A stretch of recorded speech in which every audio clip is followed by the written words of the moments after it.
Good morning. Morning, Chair.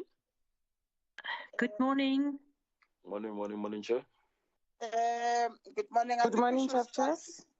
The Deputy Speaker is delayed in the engagement with the Ghana delegation. I'm going to ask the officials to, they are there now. Yeah, it's fine. Let me see.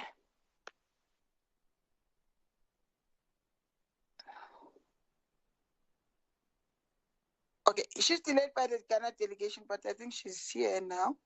She will start.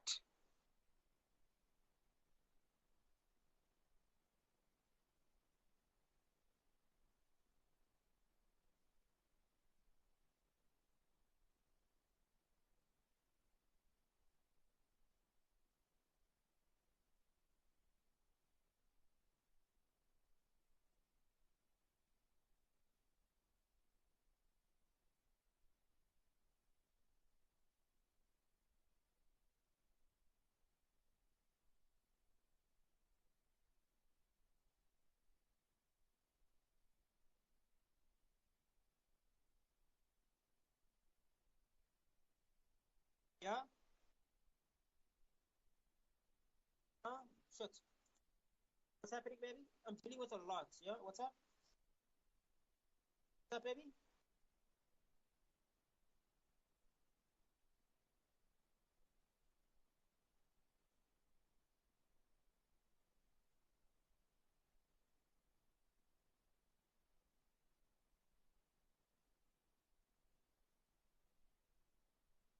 Makamba. Oh, Deputy Speaker. Because land corner the man looking for 80. So the echo part and the joiners that one. So I'm trying to take one because they were together in the education Ghana. Meeting Come again? There's no meeting. You mean in terms of the number of people in the house? Oh, in terms of her being there to run the meeting.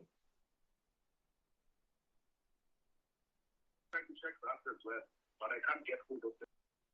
I'm trying to get them. I'll get back to you. Okay. I mean, get back to me because I need to start the meeting. I don't want to harm.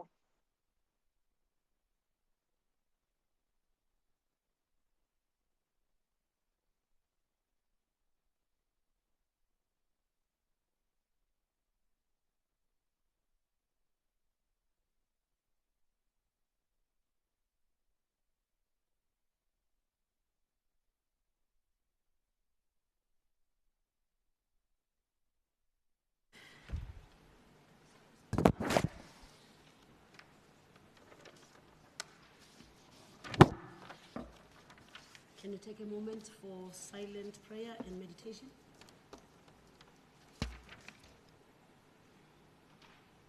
Thank you. We can all sit.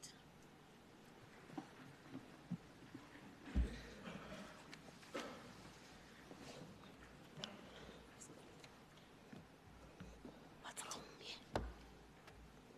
What's wrong?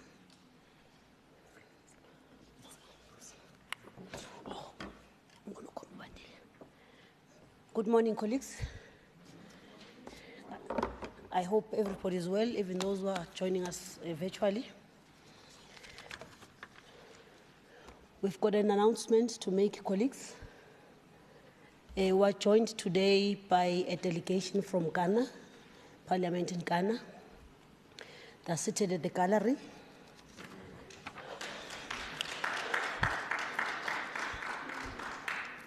We've got the leader of the majority party, Honourable Oseike Mensa Bonsu. Can you just wave? Thank you. We've got Honourable Haranu Idrisu, the leader of the minority party. Thank you. We've got High Commissioner Charles Osuko Owiredu, High Commissioner of Ghana to South Africa. Thank you. Mr. Ebenezer Ahuma.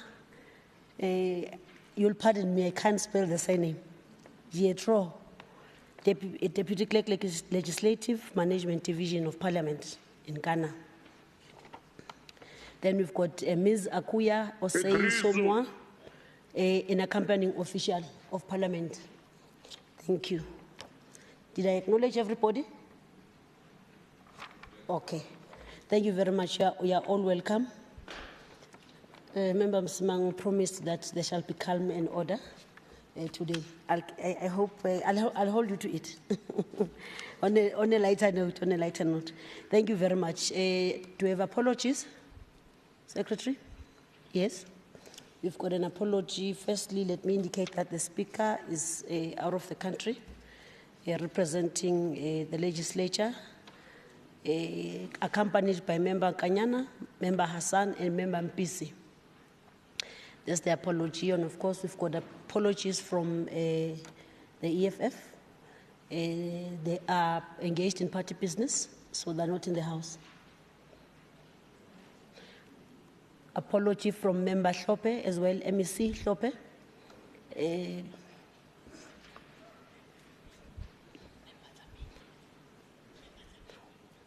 And an apology from Member Dlamini. Is engaged in party business as well. Thank you very much. We do not have MEC statements in terms of Rule 79.1. However, we do have member statements in terms of Rule 81. They will be read out by members Ndiaga, Randall, Masugu, Alberts, and M. Kumalo. They will be read in that order. N. Diaga. Is in the House? Okay. Thank you, Madam Speaker. Earlier this month, well-known Afrikaans performer Steve Hofmeyr uttered foul and disparaging remarks about the LGBTQIAP+ community, stating that B and plus symbol in the acronym include sexual conduct with and intercourse with animals. After the Human Rights Commission indicated it would seek 500,000 rand from Hofmeyr in damages for these heinous remarks, the performer offered a half-hearted apology. It is sad, Madam Deputy Speaker, that there are those in our society who, despite the Constitution upholding liberty and protecting our rights, feel that somehow they are entitled to spew hatred and vitriol. We live in a society where members of the LGBT+ community are under constant threat by bigots like Hofmeyr and his ilk. We see violence meted out against members of this community by those who are emboldened by the words of Hofmeyr and his ilk. As a member of this community, I have witnessed firsthand how a remark like this move beyond words and spur those who are full of hate to action. And often, Madam Deputy Speaker, these actions have tragic endings.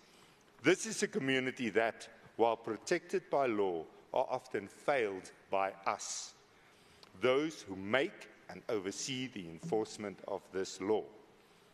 I therefore call upon this House to condemn discrimination against the community in the strongest terms, and to condemn Hofmeyr and his fork-tongued apology, which in my opinion is no apology at all. I thank you.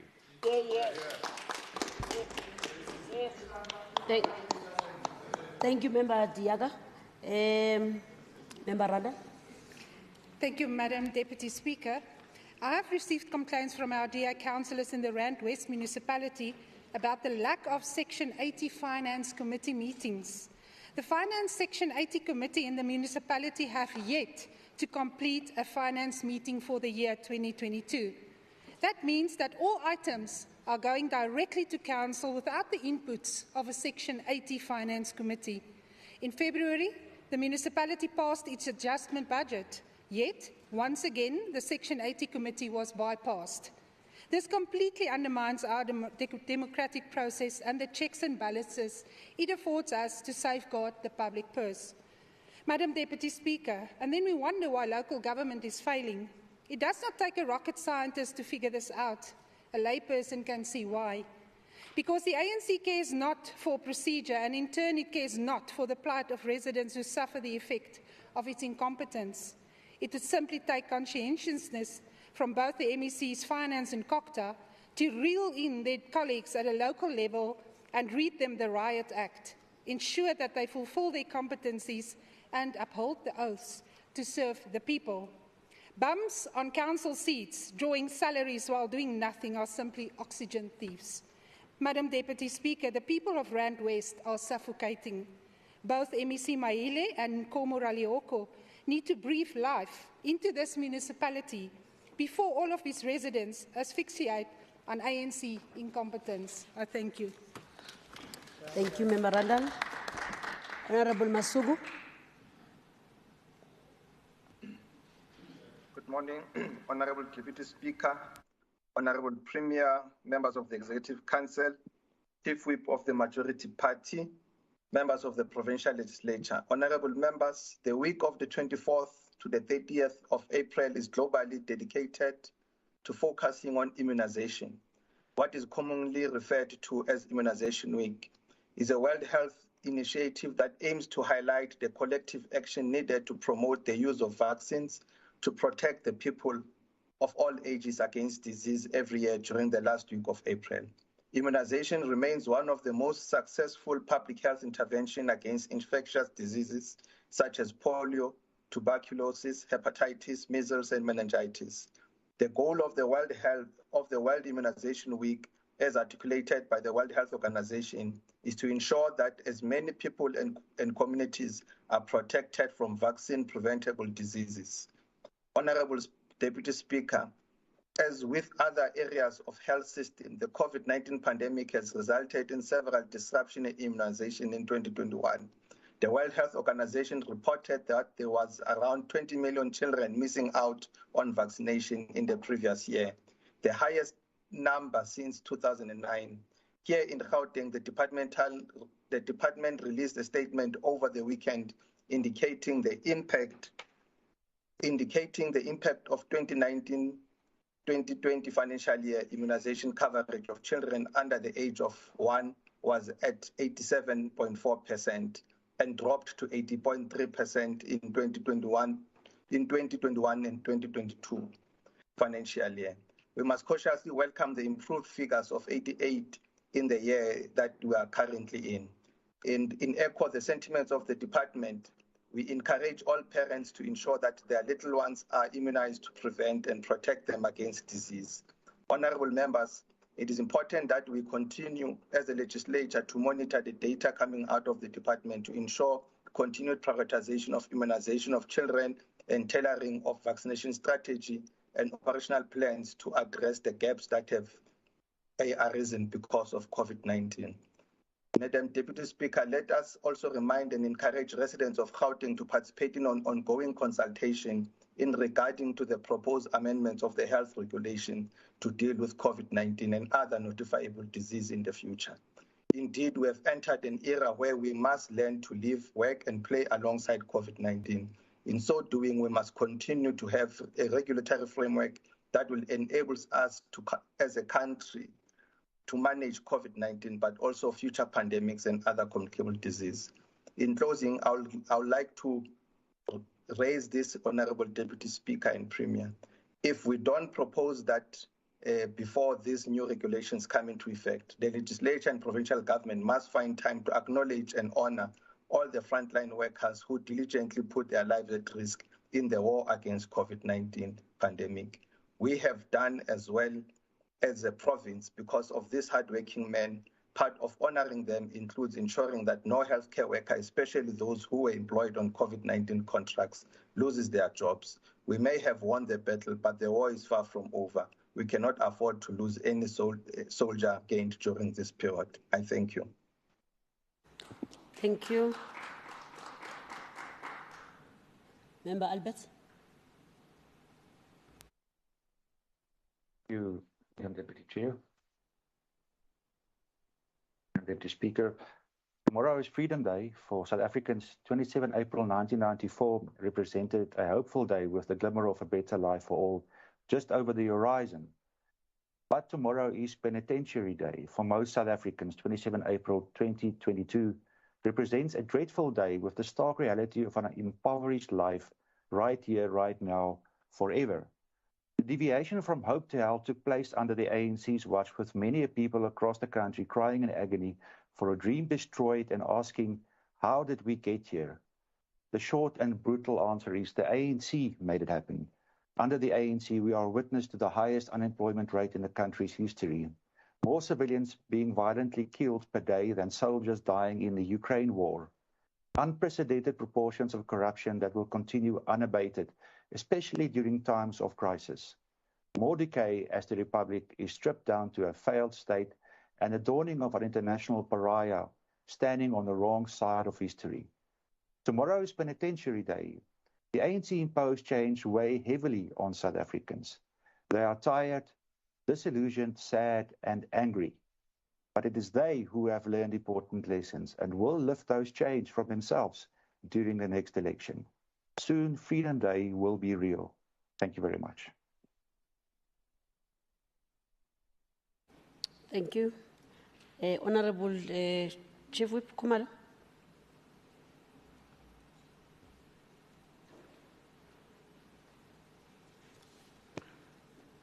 Thank you very much, Madam Deputy Speaker. Last week, we lost one of the most disciplined and dedicated civil servants of our time, the Acting Director General of the Gauteng Provincial Government, Mr. Thabo Masebe. The GPG is poorer without Masebe, and the ANC has lost one of its finest cadre who was part of a legend of the brave, death-defying generation of the fearless young Ayubu, who challenged state regime head-on in both townships and universities. So there's real freedom in our country. This untimely passing has dealt a cruel blow to his family, friends, the ANC-led Gauteng Provincial Government, and the nation. Comrade Masebe understood his role as a communicator and later as the Acting Director General, but above all, he understood what is meant to be a civil servant. Dedicated his life to the transformation of South Africa and the betterment of the lives of its people. I'm sure that I'm joined by comrades, the people of Gauteng, in taking this opportunity to pass heartfelt condolences to the family of Comrade Thabo Masebe for the sudden death and untimely passing of one of our own. We thank them for borrowing us their son, who committed himself to the development of the people of this province until his last breath.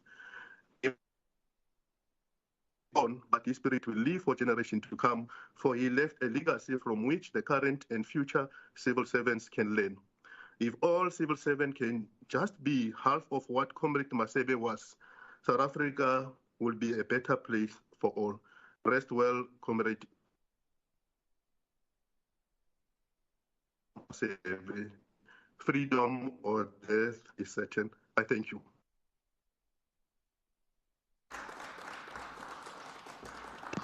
Thank you, Honourable Member Kumalo. Let's go to the first item of the day. Question to the excuse me. Question to the Premier by Honourable Ghana. Thank you very much, Deputy Speaker. Honourable Premier, the unemployment statistics for Gauteng, as released by Stats SA, indicates that there are over 2 million unemployed people, which equates to 36.6% unemployment rate, and over 800,000 people who have given up hope of ever finding a job in Gauteng. These figures highlight that we have more people living in poverty than any period since 1994. Could you please respond? One, what is the provincial government doing to address the rising unemployment and poverty rate in Gauteng? Two, do you believe that the agencies that have been created to accelerate investment that leads to job creation are performing optimally? And finally, what is the employment target that the provincial government is aiming to reach by the end of the 2022-2023 financial year? Thanks very much, Deputy Speaker. Thank you, Honourable Premier. Thank you very much, Madam Deputy Speaker. Honourable members, good morning. Thank you for the question, Member Ghana. Let me start, Madam Deputy Speaker, by joining Member Dijager in condemning Steve Hosmer's hateful posture and despicable pronouncements against people belonging to the LGBTIQ community.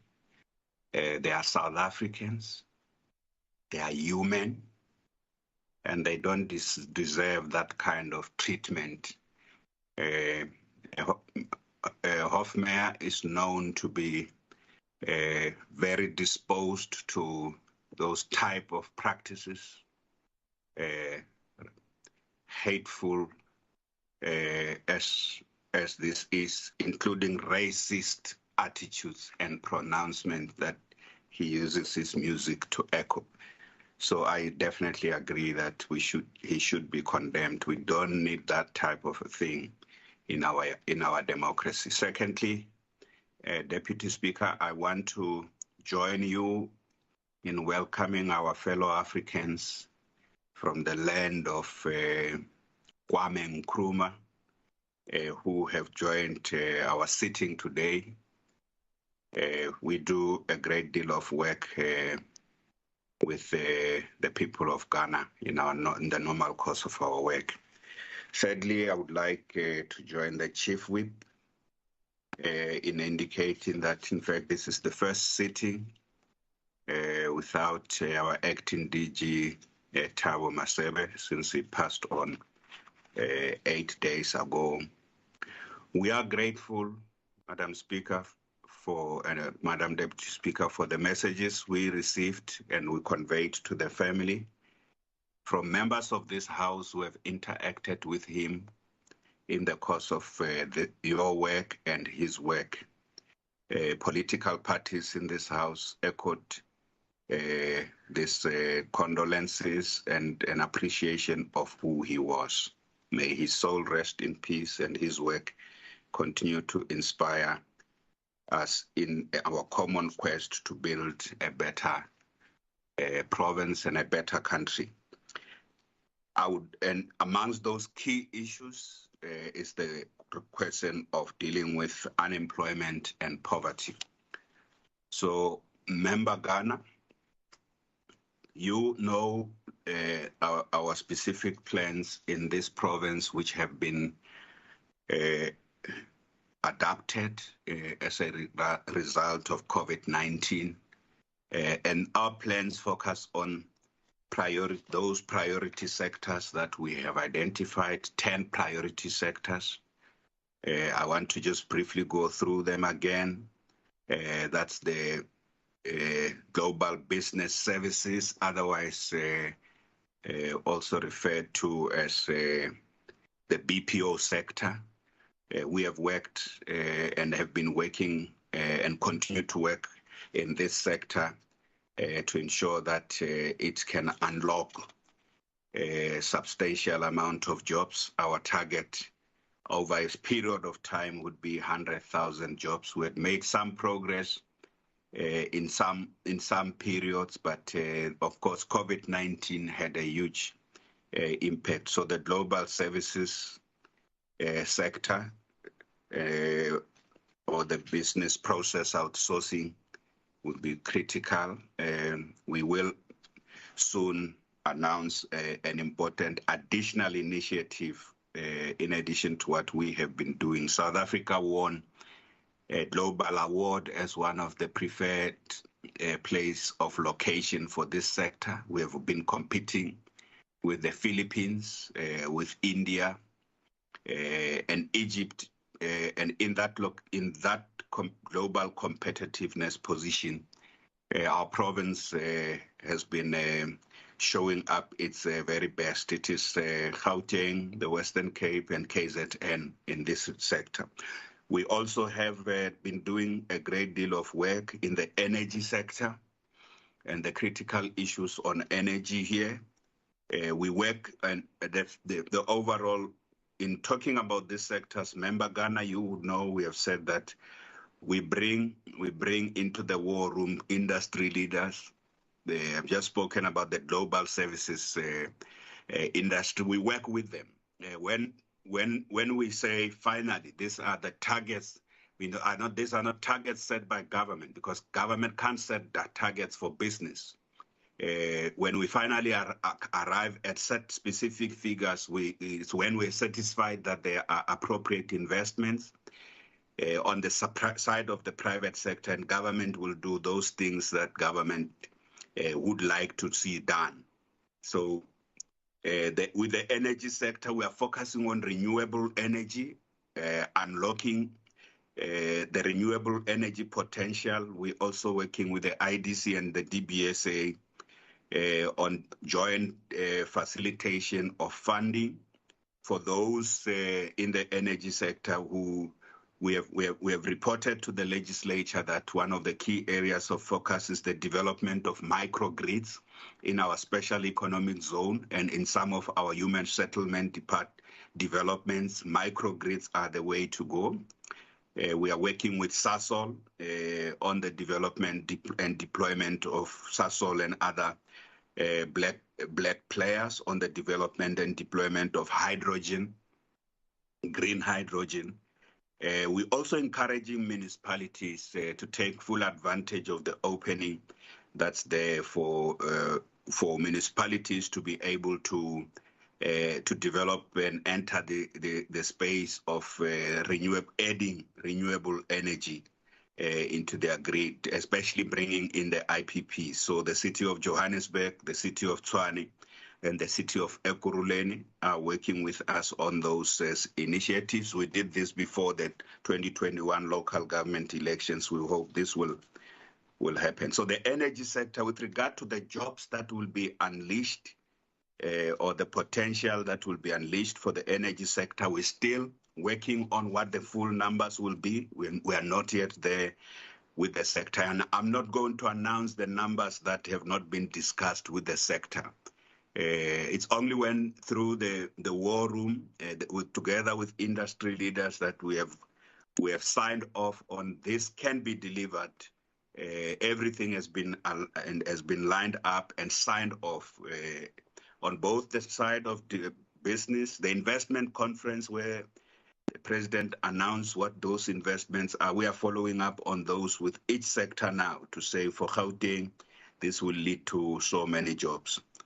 The third sector is the creative and cultural industries. One of the important things here is that Gauteng hadn't had a really big film hub, and we're working with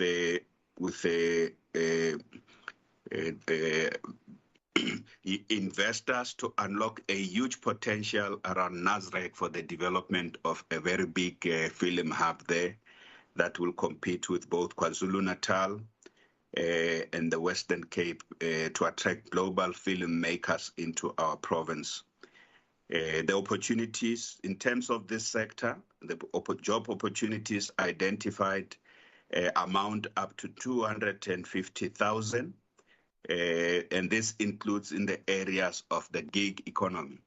And I want to say, member Ghana, these job numbers are not just for the financial year 2022-2023. I know that's what your question is specifically about. There are the job the jobs that will be unlocked over a 2 to 3 year period in the work that we will be doing with the sector. So in the creative and cultural industries, of course, this is one of the major sectors affected by COVID. There's an area we really want to push ahead in a great deal with regard to opening up. And if we allow any lockdown again, it's going to hold us back as it held us back over the past 2 years. The automotive, defense, and aerospace industry is the next one. Where we're working with this sector on the unlocking the potential of this in the different corridors. Our work is well acknowledged in the Tshwane automotive hubs of Roslyn as well as Silverton, but we're also doing work in other areas, the defense, with the defense industry in Centurion and Kempton Park. Again, there, we will only come to announce the full numbers when the sector itself and especially industry leaders are satisfied that they can live up to the targets that and the investments that they have made and government does. We on our part, we do our part there. So the next sector is construction and infrastructure, in which infrastructure investment is key. The construction sector was severely affected by COVID. There are significant initiatives we are taking up through the war room and the industry leaders there and various government departments, including our municipalities, on how the refurbishment of infrastructure in Gauteng and that general construction will be able to help us create up to 70,000 jobs. Again, it's not just in 1 year, but over a period ranging up to 3 years. So that's, again, we will come back. We are having a session with all our war rooms on Thursday, and this will be followed by our final interaction with industry leaders to sign off on those. And then the other sector is our focus on the cannabis industry. Again, this has been reported in the State of the Province address. The key thing with the cannabis industry is just basically the regulatory issues and the master plan that is currently being signed off by national government will open a lot for opportunities in this sector. We're finding a lot of interest, especially amongst young emerging farmers, including Black professionals who are in the various areas of work, some of them in the pharmaceutical and biochemical sectors who are coming in there. For Gauteng, we are going to focus on industrial cannabis and medicinal cannabis because we don't have vast tracts of land to can be able to do what other provinces like KwaZulu-Natal and the Eastern Cape would be able to do. So again, there's significant progress. With regard to the job numbers, we will sign off on this sector will be able to do, but you can't sign off on that until the master plan has been published by national government. We're also doing work on the transport and logistics sector. In this province, revitalization of rail manufacturing. We have reported about this. Those corridors in Ekurhuleni, significant reinvestment around rail, but also the Gauteng Eastern Cape Rail Corridor, that logistics hub, that progress is going on very well. And our Department of Transport is also on the freight side of transport. Our Department of Transport is also working with various industry players to help us unlock the potential. Gauteng needs more than the current logistics capacity we have, and there would be a few additional nodes. Once those issues are finalized, we will be able to confirm in the logistics, transport and logistics sector. We have identified so far that 10,000 jobs will be created in this sector over the next at least 2 years. And the work that's happening to unlock these opportunities will be reported by MEC, the two MECs, MEC Pakstau and MEC Mamabolo. Financial services, we all know that financial services they are a very big sector. They're now the biggest sector in the Gauteng economy. but the type of people employed in the financial services are high skills, and so you would not be able to create the number of jobs that would absorb the caliber of the unemployed we have. But the financial services sector is very critical to our development strategy. It is the hub of linking what President Mbeki calls the first economy and our second economy interventions. And I'll conclude with what we're doing on the second economy interventions. So there's the food and beverages sector, the work that's being done there, again through the war room and the ongoing engagements to unlock huge opportunities, including export into the continent. So our team is working with the different industry players there.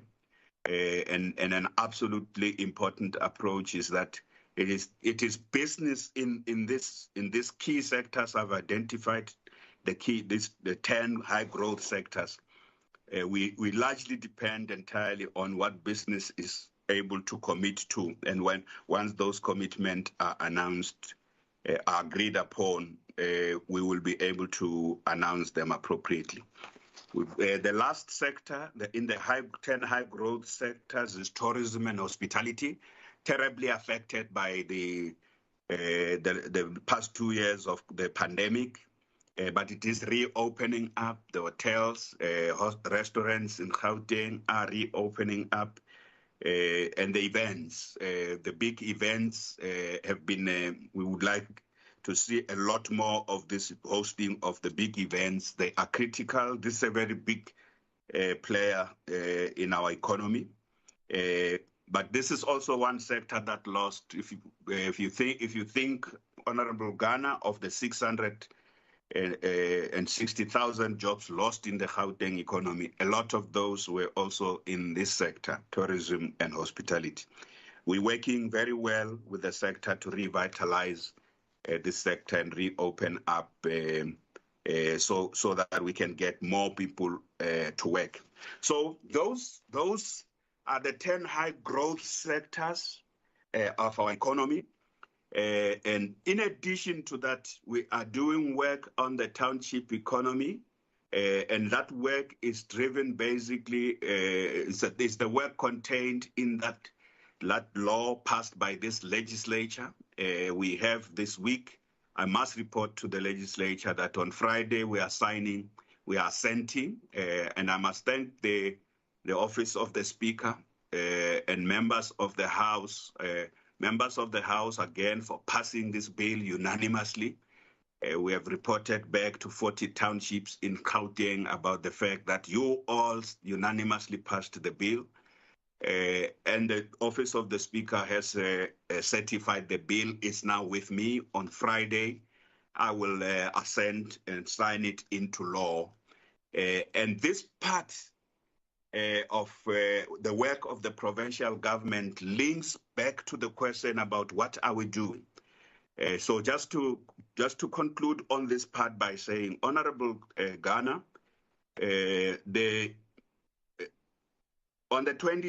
in April this year, Danny Roderick, a professor of international political economy at the Kennedy School of Government and the author of a book on economics called Economics for Inclusive Prosperity. Danny Rodrigues gave a master class at the National School of Government here in South Africa. So one of the things he said is that if you look at economies, and his talk was on rethinking economic policy post-COVID.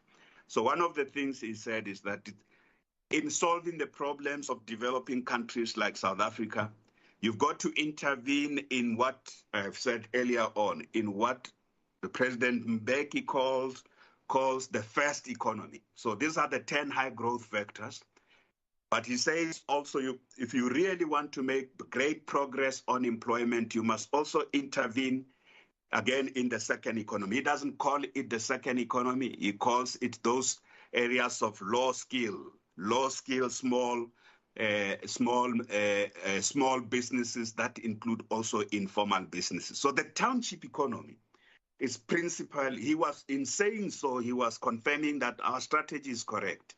That we attend to the big sectors, do all the things we are doing in the special economic zones, but we also pay attention to the small businesses that are located in communities to provide support, unprecedented support.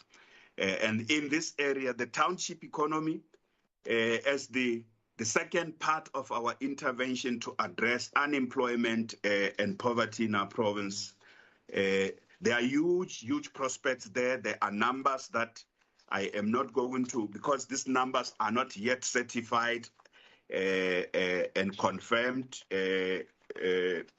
because we're working on the implementation plan. I wouldn't want to, but we're looking at substantial in the support to the township businesses and small and medium-sized businesses and cooperatives in Gauteng, from food production to services to local manufacturing in our townships. The combination of these measures and the intervention in the 10 high growth factors will give us a significant recovery. And the important thing I can say to you is that I don't want to announce the numbers that we are still working on. You remember we had to go back and review and revise our economic development plan, and in the sessions we have had just now in consultation with the various players in the township economy, we're finalizing this. So the implementation plan on the township economy will confirm what the exact job numbers will be, and the finalization of the work of the war rooms will do that. So you ask the question, very important, Honourable Ghana, what is the, okay, so do you believe the agencies that have been created to accelerate investment that leads to job creation are performing optimally? One of the important things, go back to Danny Rodrigues, rethinking economic policy post-COVID-19 also means rethinking institutional arrangements. You can't just deal with the institutions we have in place, in Gauteng particularly, the GGDA, the Gauteng Growth, the GAP, the Gauteng Enterprise Propeller, Gauteng Tourism Authority for tourism, for the tourism and hospitality sector. Those key institutions and other institutions, the AIDC, that other sector institutions, we are forced to reposition them because some of them have proven that they were not up to scratch, or some even completely lost their way. I am very happy that the Gauteng Enterprise Propeller is now on the right course. And I'm confident to say it is now on the right course. On all the financial and non-financial support, the GEP is properly positioned to support our interventions on the township economy. The GTA on tourism, there's work that MEC Tau is doing there to ensure that they also adapt to new ways. They must be more aggressive. The GGDA has also lost its way in the course of the challenges of the past 3 years. The GGDA is one of those institutions that is now being re-geared up and repositioned. I have a very direct experience of it being all over the place. It must be the one that supports the SEZs and focuses on attracting the investment into these SEZs and bringing Black businesses and women-owned businesses and these township businesses around the value chain developments of the special economic zone. So that's really our comprehensive strategy and approach and implementation and rollout of and I've again always said, if there's any better plan that anyone has that they think we must be doing this, I am yet to hear that. What is the employment target? Okay, I've said to you, Honourable Ghana, I've answered that question around the specific. When you work in partnership with business and key industry leaders, you can't move at your pace. You must move at the pace that everybody is is ready with. And most of the investment announced in the investment conference, most of that investment comes into Gauteng. We are following up through the war rooms to make sure each of the businesses that have announced those investments, we can account for the job numbers, including over what period of time are those number of jobs going to be created. Thank you very much, Honourable Deputy Speaker. Thank you. In terms of Rule 1389, I now open for additional questions or remarks. Thank you very much, Deputy Speaker. Mr. Premier, thanks for that extensive response. And then I'll just ask a simple follow-up question. So what is clear is that your plans have not worked for 8 years that you've been the Premier. What makes you believe that this time around, your plans will work in the remaining 2 years of your term as a Premier of Gauteng? Thanks very much. Premier? Thank you very much. Oh, yes. There's another. Oh, yes. Hang on a bit. There's another question, Premier. Honourable Diaga. Thank you, Deputy Speaker.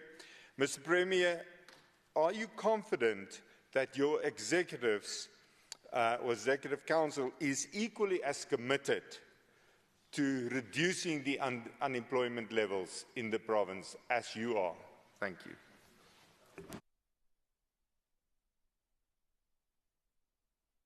May I proceed, Madam Deputy Speaker? Yes, please proceed. Thank you very much, Madam Deputy Speaker. Let me start with Honourable Diage's question. I am, Honourable Diage, convinced that members of our Executive Council are absolutely committed to what is now our #1 priority, especially the question of jobs and rebuilding this economy, setting it on a path of an inclusive prosperity, of which Danny Rodrigues has talked about at the seminar and in the book he has written. I am absolutely convinced that our entire executive is committed to the transformation, modernization, and reindustrialization program, which we have as the backbone of growing Gauteng together. And different departments are, as proof of this, all the departments, all of them without exception, are involved in the war room and each department also, apart from dealing with their other constitutional and legislative responsibility, have to answer the question, how do we contribute to creating jobs and dealing with poverty?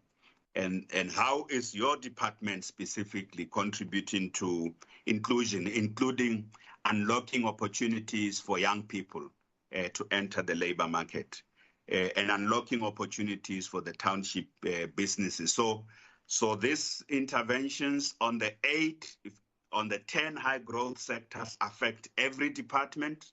I want to give you an example. Human settlements is about building houses. Sometimes it's seen just as about building houses, but we know that it is also in that area of human settlements that we look for the materials development, industrialization. The materials that are used to build human settlements in our province cannot just be stuff that is imported from China, because when you do so, you are empowering another economy. We emphasize on localization, and we have in some of our big human settlements developments like Elijah Bahai have brought in local players there who have substantially produced most of the materials locally.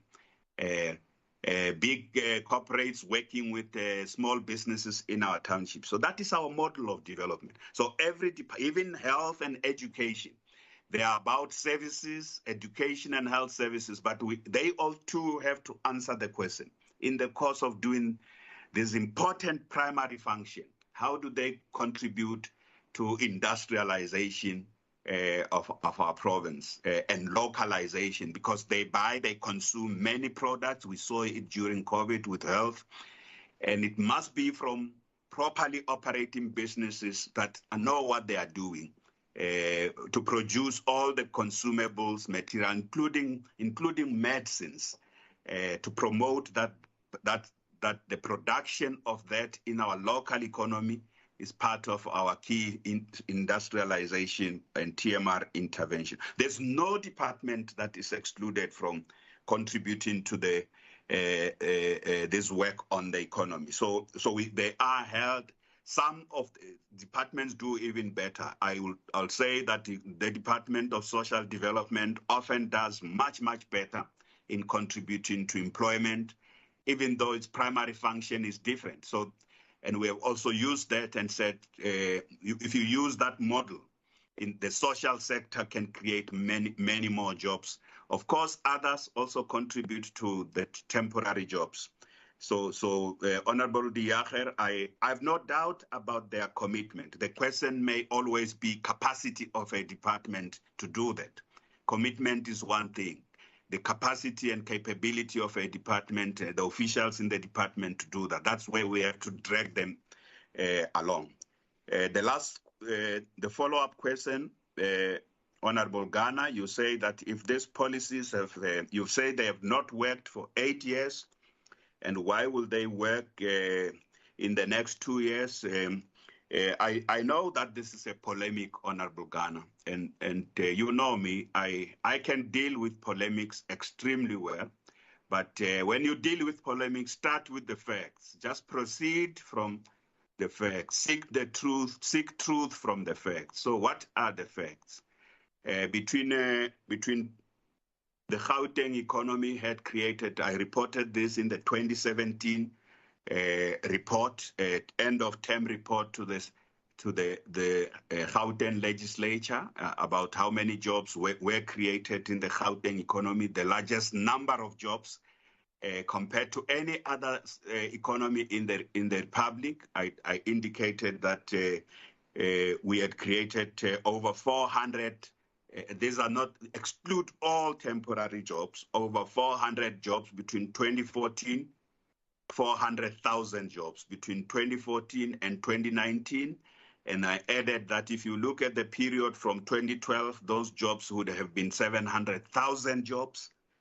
But you would know that, and we did a comparison. Where else in the South African economy were more jobs created in that period? There was nowhere, forget the rhetoric, forget the ideology, but look at the facts. There were nowhere else in that period. So if you're talking about 8 years failure, so in the report we gave to the legislature, formally we indicated how many jobs, over 450,000 jobs during the term of the fifth administration, added the total number over 700,000 jobs, a period at 2 years backward. And the fundamental question is in the period, we are midway through now. So if your question was properly about, but if for this term, how many jobs are you going to create, given the 600,000 or so jobs we have lost during COVID, and an additional number of jobs we have lost as a result of the unrest last year? If your question was about that, I would say to you, this is the question everybody is facing in the country. I listened very carefully and read the speeches of my counterparts. All of them are facing with the same question. What are we going to do to recover from COVID? And this plan I presented before you, that's the plan. It's an economy-wide plan. You are not going to find any sector in Gauteng talking about their area of work, any business leaders who have something else other than what has been presented here. For every sector in Gauteng, business people and us are thinking the same about what to do, and we are working on that. For sector by sector interventions to unlock the growth potential of this. You are outside that, you are out there, Honourable Ghana. You are not in the boardroom. You are not in that war room where the engine is heating up, where the investment is brought by the private sector, and where government is saying on infrastructure, on skills, this is what we will do, and where it's about safety in this industrial zone where you're complaining about crime and the ripping of our infrastructure. This is what you do. There's no doubt, of course, that the energy, the instability of the energy grid is just dragging us down. It is breaking the spirit. All these good discussions and plans and implementation and collaboration we have between business and government in Gauteng. The one common thing that breaks our spirit is the energy instability. The instability of our energy grid. So just in the last week, you saw the ESCOM problems. So every time we set new plans, you may be certain, you have to be, that once you have 2-3 days of load shedding, level 2, level 3, where there's a shutdown, communities have no access to power, not because they don't pay. Yes, there are those who don't pay, but there are those who pay who don't have access to power. And businesses, it's worse. It just reverses all this. So, so you believe, and I respect your belief, you believe that our plans are not working, but for me who believes too, I wish you well, because I have not seen anything you have said that will make any different impact on the situation in this province. And as I say, that's really polemics. In the next 2 years of the remainder of the 6th administration, we're going to do everything in our power, in collaboration, in partnership with all sectors, including with civil society, to make sure we succeed. And we need also the parties in this legislature to work with us to ensure those who may be waiting for and wanting to celebrate failure. I can only say that there are like people who really suck blood, who enjoy sucking blood out of the bodies of those who die. The impact of this situation is severe on members of our communities. I can't celebrate and look forward to these plans failing, and they haven't failed in the period that we have seen. One key driver, Gauteng, anyone who understands Gauteng, it's also migration. If you don't understand that we add Soweto every 5 years, as the journalists are saying and the urban planners are saying, every 5 years you add a Soweto into Gauteng. If you don't understand the impact of migration into Gauteng, I think you're not ready to govern. You have to understand every new target you set. 5 years later, you have the number of people who have settled in Gauteng equals to a new Soweto every 5 years. Are we deterred by that, Madam Deputy Speaker? We are not deterred by even those challenges of migration and rapid urbanization are not going to deter us to push ahead with our program for transformation, modernization, and reindustrialization. And our determination to grow Gauteng together is something we will not retreat from. Thank you so much. Thank you. Thank you, Premier. Let's move to the second item. First question to be read to the MEC for Health by Honourable Bloom. Honourable Bloom. Thank you, Madam Acting Speaker, to the MEC for Health. Further to reply to question 5.HL022 concerning the in-person working hours of the CEO of the Rahima Musa Mother and Child Hospital, will the MEC please indicate how is it permissible for a hospital CEO to be allowed to work from home? Which other hospital CEOs have spent a significant amount of days working from home during this COVID-19 pandemic? Whether the department will withdraw any approval for a hospital CEO to work from home, and lastly, if not, why not? Thank you. MEC. Thank you very much, Honourable Deputy Speaker, and greetings to all the honourable members in the House and on the call. And thank you very much, Honourable Bloom, for the question. Response to question 1. The CEO was appointed in the middle of the second wave of COVID-19 pandemic. Like all SMS members, she has permission to work from home as a result of the pandemic. She had the following tools to support her off-site activities. She had a mobile phone on which she is accessible 24 hours. She has an email address that is accessible 24/7 on-site and off-site. All responsibilities assigned to her have been diligently delivered. Response to question 2, we don't have information on any other CEOs who spend significant time working from home. We are aware that a number of CEOs were infected and affected by COVID-19 and were sick and were on sick leave. Response to question 3, Circular 19 of 2022 will be attached for easy reference to address just what you have asked in question 3. Thank you very much, Honourable Speaker. Honourable Bloom, do you have a supplementary question or comment? Thank you, Madam Acting Speaker. You know, I really didn't expect the Honourable MEC to justify that a CEO could work from home. I think it might apply this policy, and it's sensible in certain instances, to senior management services, but I think it cannot apply to a CEO of an institution. Doctors and nurses don't have the luxury of working from home. They have to be at the coal face. It just goes along with the job. And I think in the case of Rahima Moosa, that particular CEO, I think, has spent an unacceptable amount of time working from home, even if she has connectivity tools. And maybe that's why she didn't pick up that there were pregnant women sleeping on floors and other problems at that hospital. I really think that it needs to be reviewed. CEOs need to be at the hospital. They're the person in charge. There's no substitute for being there in person and directing everybody else who is equally at risk of COVID. I really hope that the MEC reviews this policy of allowing CEOs to work from home. Thank you.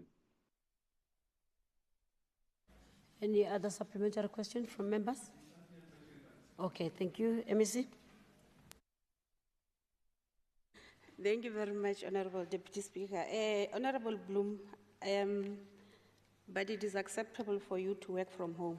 But as I've already indicated, Circular 19 of 2022 is calling all the SMS officials to now work, no longer work from home. Thank you very much. Thank you. Second question read by Honourable Engelbrecht to MEC for Social Development.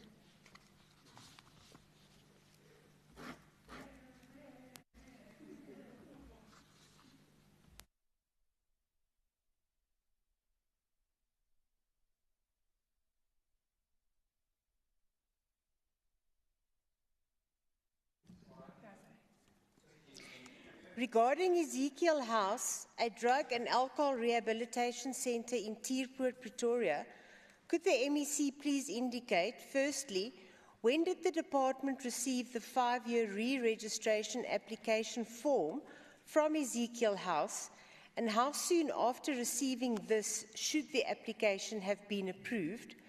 Point 2, Ezekiel House started applying for registration with the department in March 2021, but due to COVID-19, the offices were continually closed. Point 3, what is the department doing to assist critical drug and rehab centres from closure due to the department's offices closures as a result of COVID-19, resulting in delays of registration? Point 4, do officials have their own transport to do the evaluations required for the final inspection and approval of such a facility? And point 5, if not, why not?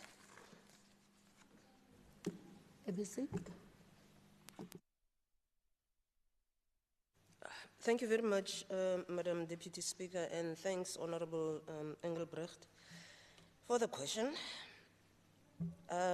Responding to your first question, The Guardian Project Ministries, commonly known as Ezekiel House, submitted the application for re-registration of an inpatient center on the 13th of December 2021. I'm giving you facts, Honourable Engelbrecht, and you're not listening. Please listen. Okay, so don't repeat them then. The Department of Social Development was closing on the 15th of December 2021 for a festive break. The official responsible for the organization went on planned vacation leave from the 15th of December 2021 until 4th of January 2022, and she attended to the file as soon as she returned from leave. It is worth noting that one of the legislated conditions of registration is that the organization should reapply for re-registration 6 months before the expiry of the certificate. The department sent reminders to the organization to inform them that they need to reapply 6 months before the registration certificate lapses. However, the organization submitted the application on the 13th of December, and the registration certificate was lapsing on the 30th of January 2022. They were more than 5 months late.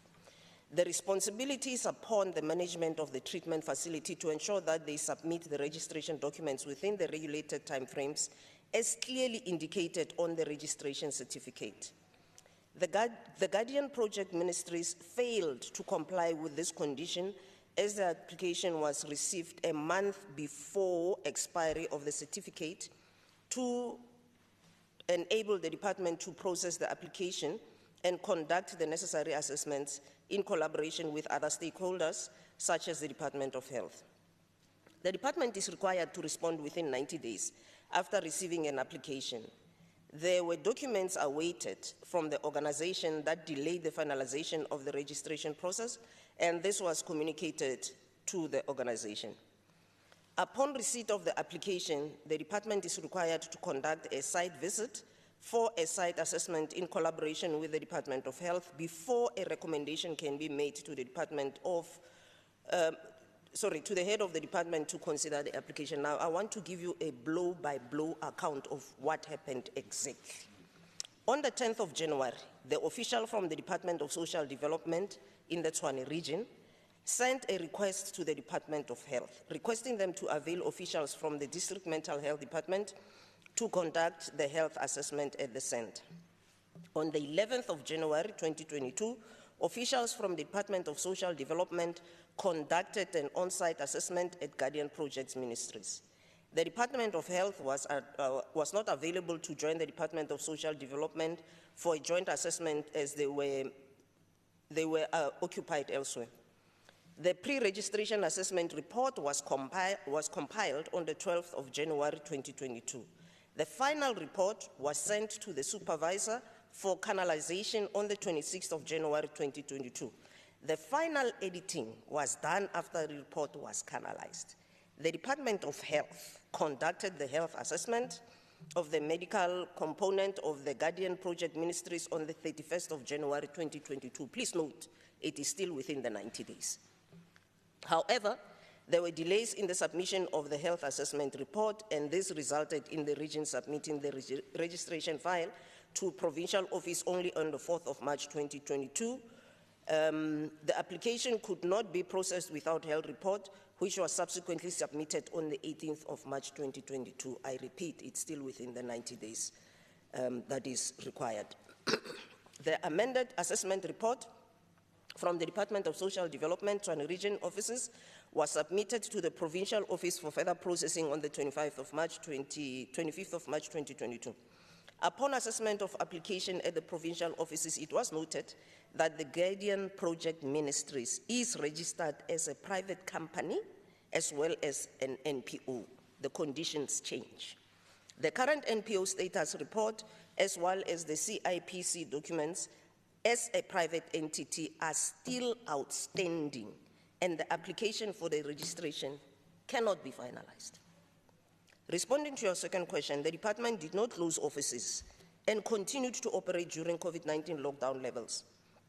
There are no records of the application from the Guardian Project Ministries to the department in March 2021.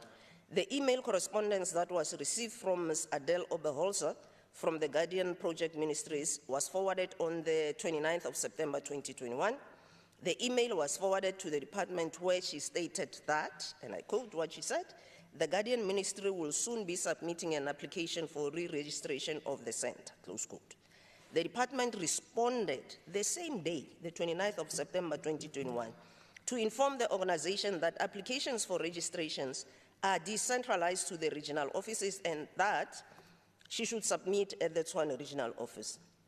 The Tshwane regional offices was also informed about the correspondence that was received from the Guardian project, and the supervisor forwarded an email to the organization informing them of the officials who will be dealing with the application of the Guardian project ministries.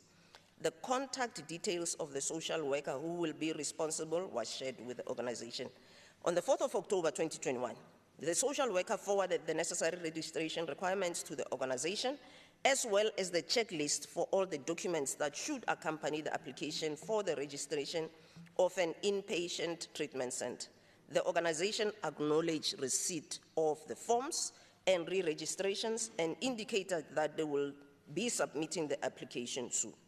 Important to note, Honourable Engelbrecht, is that email correspondence between the Department of Social Development officials and the Guardian Project Ministries is attached for your consideration.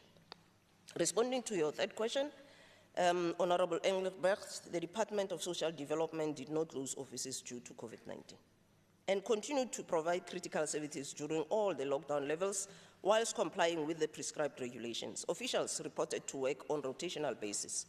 On the occasion where a positive COVID-19 was detected, the specific office would be closed for a day, 1 day only, to decontaminate, for decontamination purposes rather.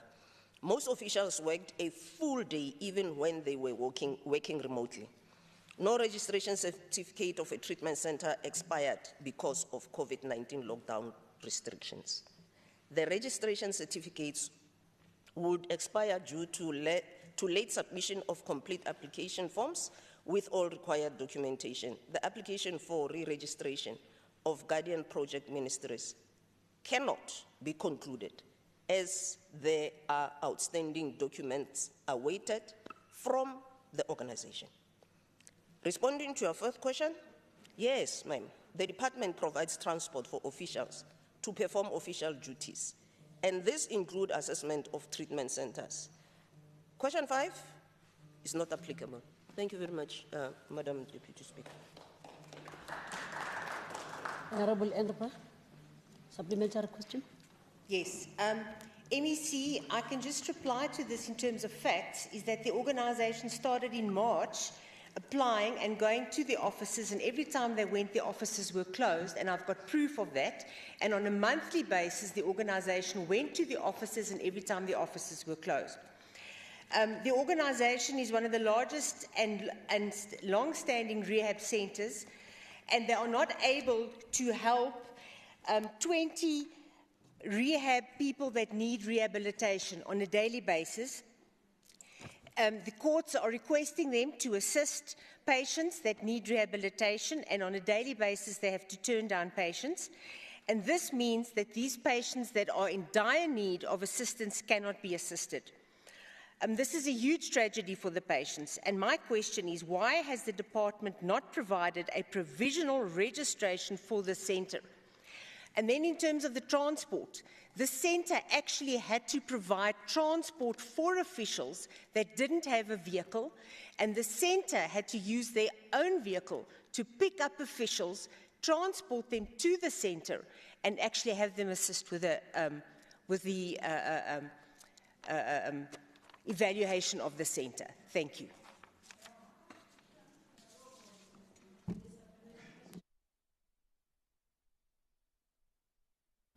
Thank you, MEC.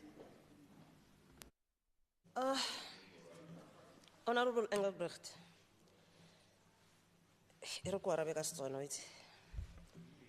ku file the facts as they are, and then o batla o bolela hore wena o na le tsona a wa re fa tsona, a wa di provider ka tsona.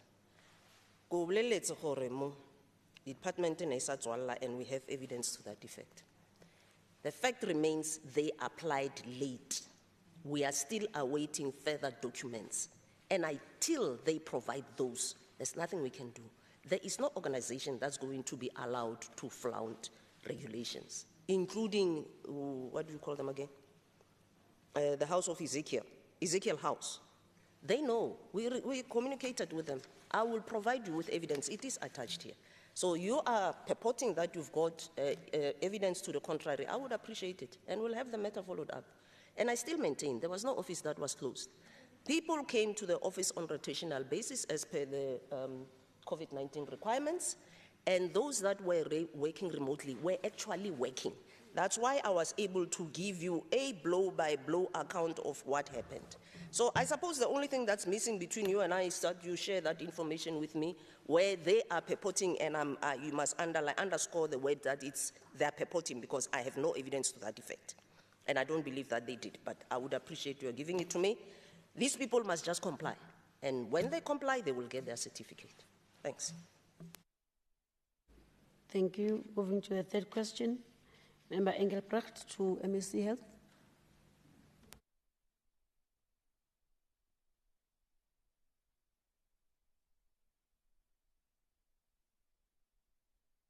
The disabled in Cullinan, could the MEC please indicate, number one, after 5 patients died within 6 weeks of one another at the Kairos home for the disabled in Cullinan last year, was the home investigated for negligence, physical and or emotional abuse of residents?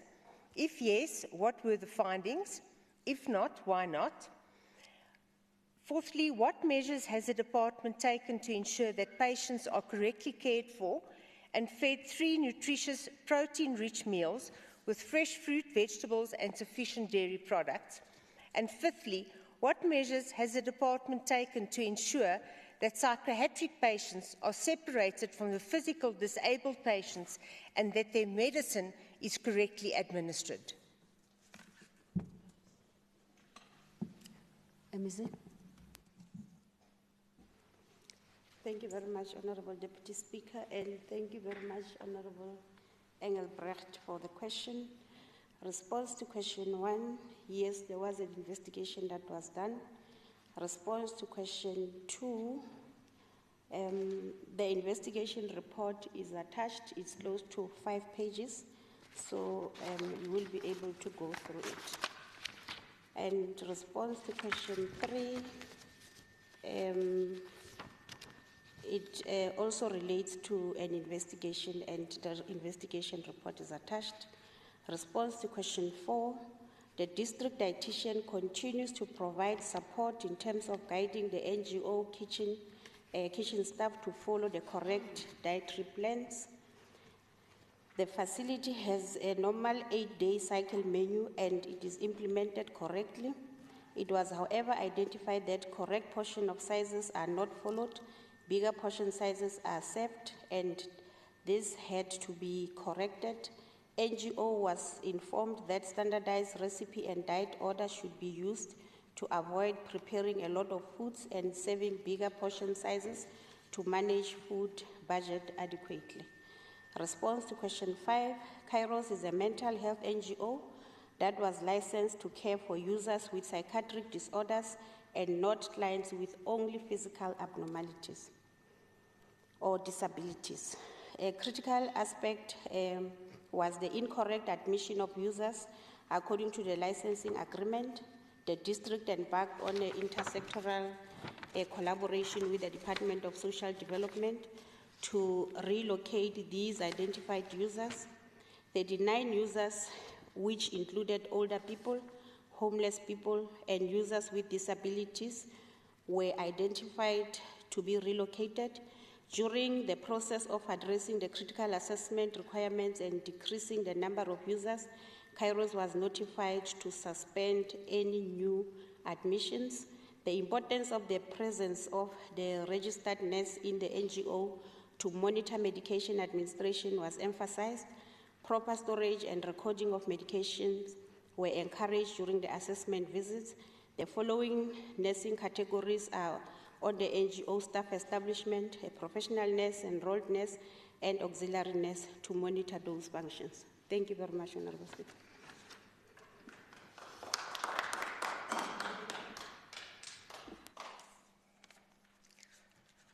I find these replies exceptionally disturbing. It's easy for the members in the House to laugh. I saw the food at Kairos. A piece of bread for breakfast, rice for lunch, rice, a piece of bread for supper. And then the MEC wants to stand here and tell me that they received proper food.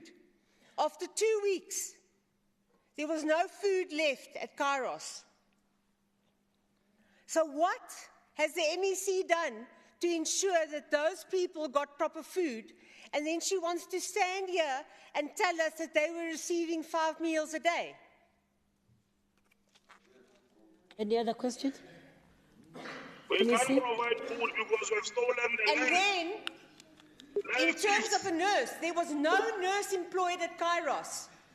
A daughter of the owner was issuing Schedule 5 medication. There is not, Schedule 5 medicine has to be issued by a registered sister. And a normal person of the public was issuing medicine. And then, in terms of the disabled, the parents of the disabled were phoned and informed they had to remove their children, their parents, and their family members from Kairos within 24 hours. And then the MEC has got the cheek to stand here and say that they were removed without a qualm and without being embarrassed about what's happened at Kairos. You should be ashamed of what happened at Kairos. And then you stand here and then you say that they were given proper food and that there was a nurse. There was no nurse and no sister employed at Kairos. You should be embarrassed that you stand in this house and you don't give the truth. Absolutely, because she's not giving Honourable us the truth in this Engelbrecht, can you house. focus? Honourable Because she members. should be giving us the truth in this house. Honourable Engelbrecht, can you finish as well your supplementary comment? Are you done?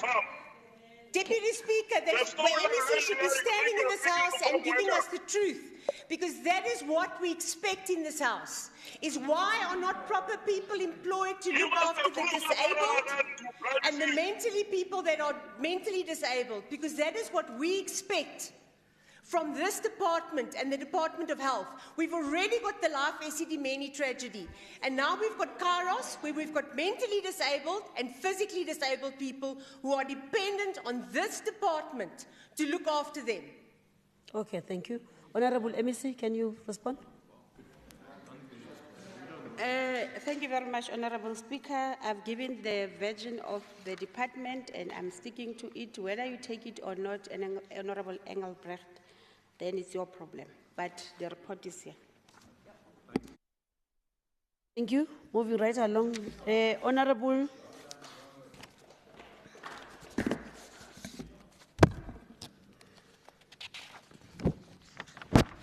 Fourth question to the MEC for Education, Honourable Ramulivo.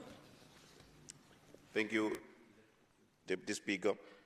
Regarding school sports, will the MEC please indicate, one, what plans are in place to redress past imbalances where certain areas, especially in townships, where many people have no access to sports like rugby, tennis, cricket, hockey, and many other sporting codes? Two, are these plans costed? If so, how much is needed and by when? Three, how is the department building social cohesion using sports? And four, how is the department promoting healthy lifestyle using sports?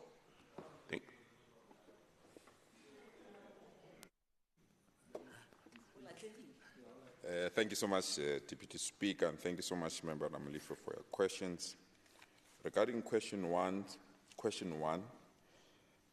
the school sport program includes several strategies to address imbalances in our communities.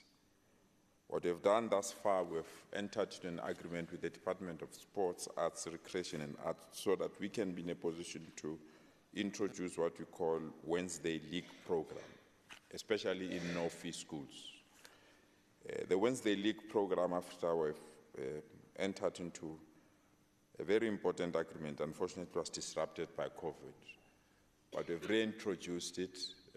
We're of the view that it will assist us to ensure that we've got sporting activities in our schools, especially those codes that are not popular. In our province, we've adopted 4 sporting codes as codes that will be encouraged in each and every school, that is football, netball, rugby and cricket, with athletics being a seasonal sport that we think that will assist our children. There is a capacity building program implemented jointly by the 2 departments that also includes all other sporting codes, so that we can allow a relationship to grow between the 2 departments as well as the sporting bodies that are in our province. We are quite aware that we've got what we call an annual sporting tournaments. Gauteng is the champion out of the 9 provinces. And this tournament also incorporates all other codes that we've identified. Your second question in terms of the financial commitment to realize these plans, the department has costed an amount of 25 million to implement the plans during this financial year that is currently under review. In terms of social cohesion, we have the strong view, yes, sport plays a very important role for social cohesion.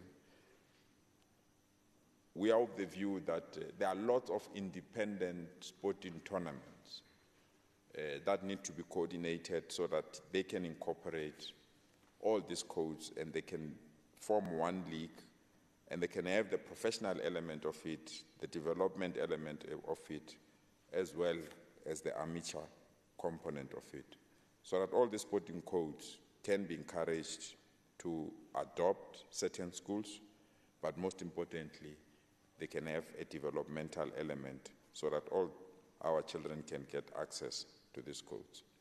What we are currently having memorandum for, which we really believe is discouraging or it does not promote social cohesion. It's certain people that believe that their sporting codes are superior and they must play amongst themselves. They're not inviting other people or participating. Or sporting codes that believe that they can't go to certain locals for their own reasons as well, that they can participate. Or schools that don't want to include, for example, soccer as part of the sporting codes where they have. We really believe that the need to promote social cohesion means everyone must be committed to it. It must not exclude schools. It must also incorporate other schools that believe that they can have the facilities to have. In terms of the healthy lifestyle that we are talking about, a key aspect of healthy promotion is through the secular aspect of physical education. The approach to learner development ensures the attainment of different skills at different levels. This is reinforced by the school sport program, such as the Gauteng Wednesday League, through which learners are encouraged to keep fit and participate in sport. Sport is key in terms of lifestyle. It provides the necessary support. It also encourages our learners to stay out of problems. You're quite aware now, we have a problem in Leondale where almost 36 learners were caught on video smoking dacha. If you have Wednesday sport or you've got sporting activities, it discourages learners to participate in such incidences. So we have the view of Gauteng that we are on the right track. Our Wellness to Life program will support all this initiative, and our social cohesion commitment with the Department of Sports will also assist our children to understand the importance of building a truly non-racial South Africa. If you can't get non-racialism in the classroom, you'll never get it outside the classroom. Thank you so much, Deputy Speaker. Thank you. A supplementary question or comment, member from Level? No, thank you. MEC, do you think the level of participation is good enough currently when you're looking at all the sporting codes, especially in schools? Obviously, just unfortunate that I directed the question to education, but you made reference of the arrangement you have with sports, arts and rec, but they also indicated that they've got challenges that they can't fill funded vacancies because of HR issues. So I want to see whether there's that gap which is on the other side, but it's not really linked with yours. But also in terms of the 4 sporting codes you said as part of priorities, are there, programs to ensure that there are facilities which are well functioning in those schools, especially the township ones? Because you still see that pattern where, those facilities are in areas where it's far to access, or whether there's budget put aside to say, if you want to go and take part in these particular schools, this is the budget set aside, you can be able to do that. Or there are either interventions which are made directly to say, this is what we want, and this is the program in place, so that at least there's a balance in terms of the type of sports with which, our young ones are taking part on. Thank you. Thank you so much, Member Ramlive, for the follow-up. I think we do. I think we are on track, and I really believe that we can work and accelerate this program. The only limitation which I will accede to is that there's no proper coordination, that we don't have a formal league, and that we don't have a formal approval of those that are bringing some of these tournaments within the school premises. I'm of the strong view that any other person that wants to have their own tournament, that tournament must be either authorized by the relevant provincial government or the national minister. But in the absence of that, there are lots of tournaments. And because those tournaments are not coordinated properly, we are not getting the necessary desired outcome.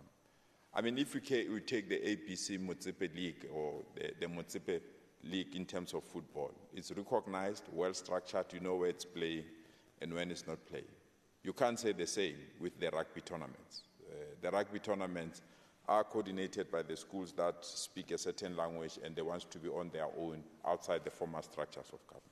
But if we can have proper coordination of the two, I really believe we'll give our children an opportunity to participate in all these tournaments. But also the Department of Sports is doing very well. I'm not sure about their vacancy list. I've seen the question here. We'll wait for the answers from that. I think it would be dangerous to make that assumption that because of that, they're not coordinating sport. They are playing a crucial role, and they've been guiding us and providing us the necessary support. Check the latest athletics that was played here in Germiston and all sorts. The under-19 are coming from our schools. The current champion of 200 meters is coming from our schools. 200 meters, champion. So I think it will be reckless just to say you don't see something that is happening and therefore there's nothing that is happening. If you ask us, we'll give you the information, we'll give you the features, and we'll invite you to some of the tournaments. But what we need to do is properly coordinate and authorize and approve some of these tournaments. And if those tournaments are approved on the basis of what they must do, I really believe we'll have a proper product that can produce proper sporting tournaments. The next Olympic Games, we must ensure that our children participate there. Thank you so much. Thank you. 5th question to the MEC of Infrastructure, Member Ramulifo. Thank you, Deputy Speaker. Regarding Noktula Elsen School, will the MEC please indicate, 1, when will the school be fully occupied? 2, what is causing the delay in the school being fully occupied? 3, why was the school opened while there were still outstanding issues? 4, how much money is set aside to complete or fix the defects? And 5, are there any consequences against officials involved in this project? Thank you. ABC, Mutara. Thank you, Honourable Deputy Speaker. Can I reply as the acting MEC of DID?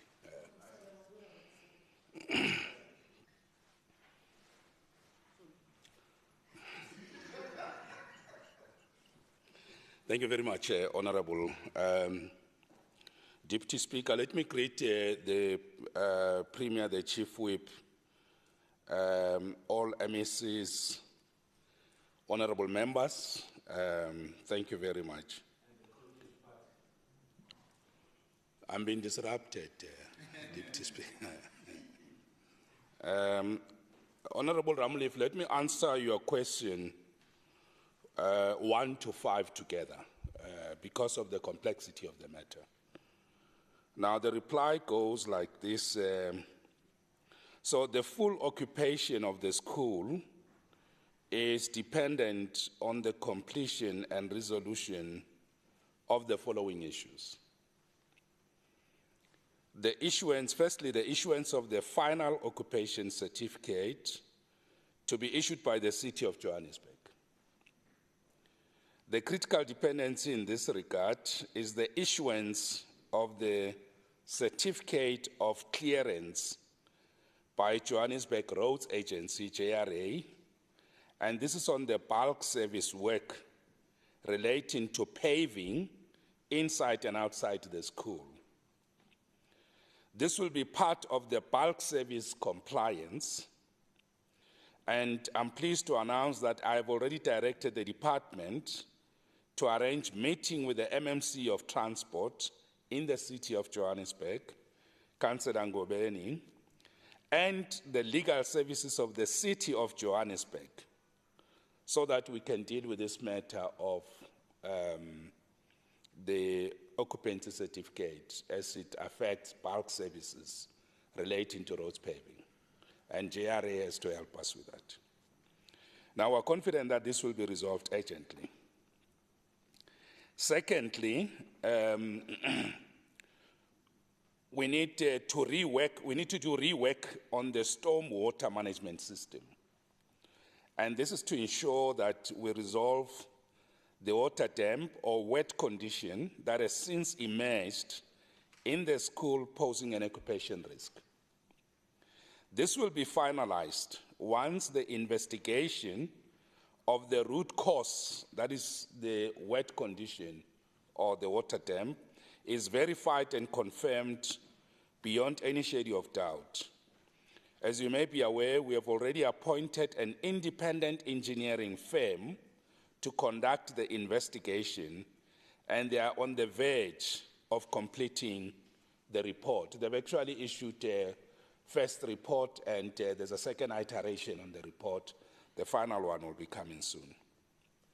Number three, it is important to understand that according to the reports by the officials, matters relating to the water problems and wet condition only emerged after the school was officially handed over.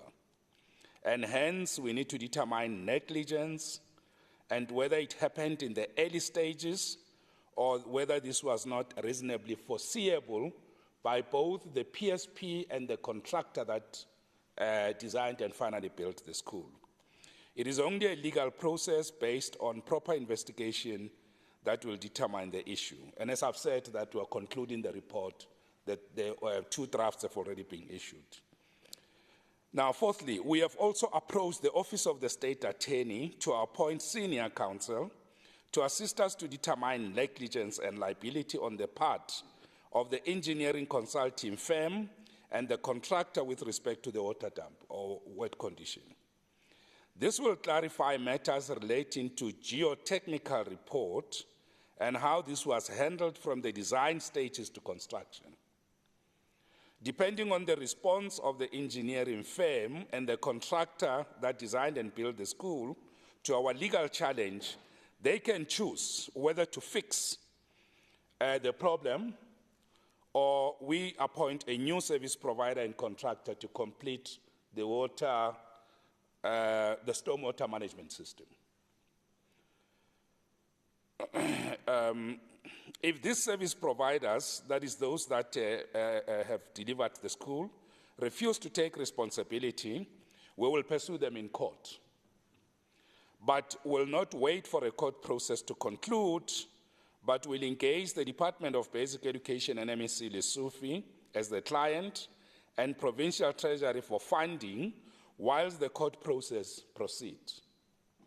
So we'll do this concurrently if they refuse to fix the problem. Whether they finally pay or not, and the amount will be determined by the legal position and outcome of the court dispute. The actual costs of the rework will depend on the final scope of work to be done. So we still need to determine the scope of work and the amounts for doing the water management, the stormwater management system. We will also discuss the issues of the maintenance of the school and keeping it in good condition with the MEC and its department. We have also directed the department to conduct preliminary assessments on the maintenance issues of the school, because although the school is not yet occupied, but it's important to keep it in good condition, and those issues will be discussed. In other words, the actual date of full occupation will be announced once these factors have advanced to the critical stage. Now, we will be visiting the site of the school. Myself and MEC Lesotho have agreed to visit the school before mid-May this year. And during this site visit, we will make a proper announcement on the roadmap and provide the answer on the estimated date and timelines for full compliance to ensure final occupation is issued. Issues of consequence management will flow from these reports and processes that I've already outlined. So once we visit the school with the MEC in mid-May, we will then in a much more direct way, say when do we estimate that the full occupation certificate will be issued. So thank you very much.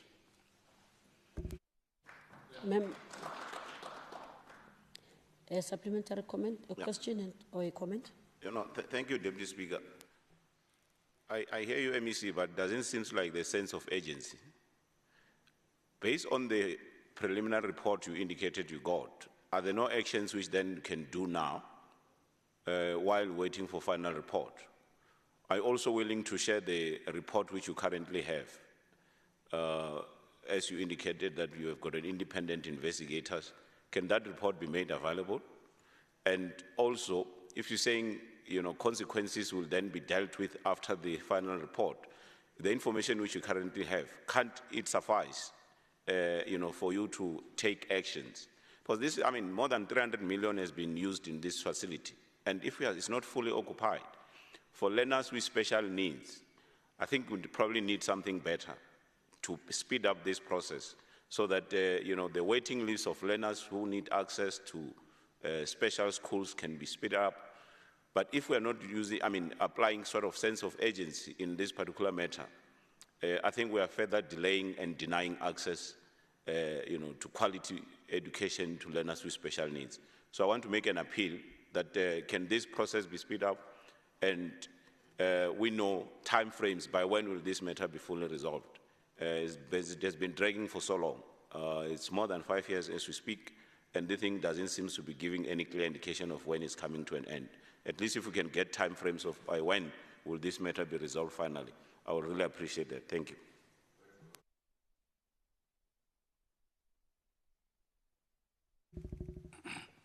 Thank you very much, Honourable Ramlifo. I firstly want to agree with you that the plight of the learners is very much important. And that is why I've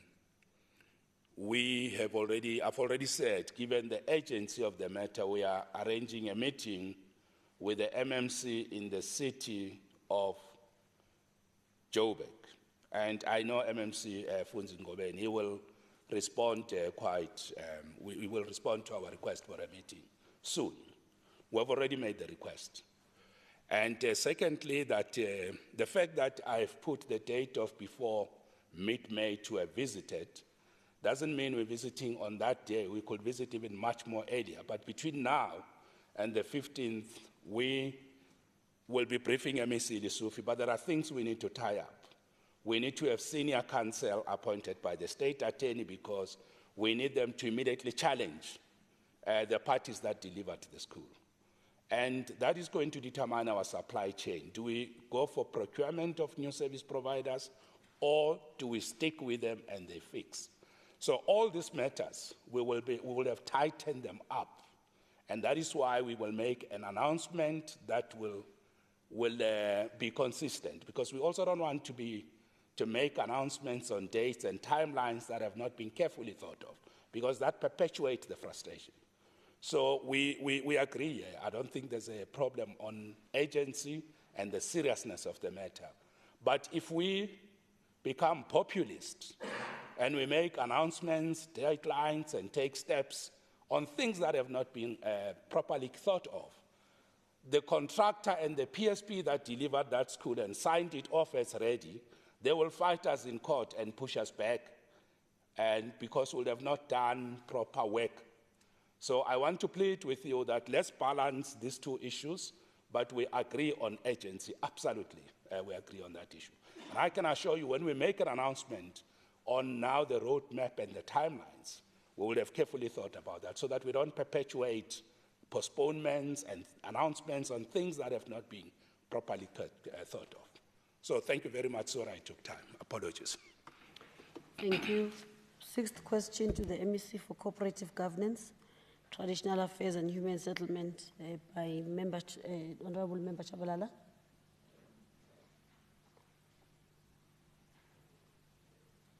Honourable Member Chabalala. Yes, thank you, Deputy Speaker. With regards to the extension of the house in Everton West by the Sidibeng District Municipality, as per the Council item A2091, could the MEC please indicate which service provider was appointed by the municipality for this project? How was the service provider appointed?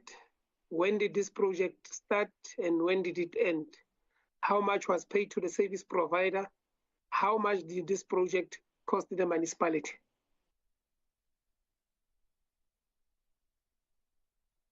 Honourable Maile. Thank you very much, Madam Deputy Speaker. May I be allowed to switch my view of... Okay. You. The answer to question one is this member just like asking me things that have nothing to do with my work. But Conloy is a company, member Chawalala, Conloy. And then number two, the service provider was appointed by National Youth Development Agency. They have an MOU with the municipality. And then number three, the project started mid-March and then until mid-October. Number four, they spent just over 2.6 million. And number five, you can refer to question number 4.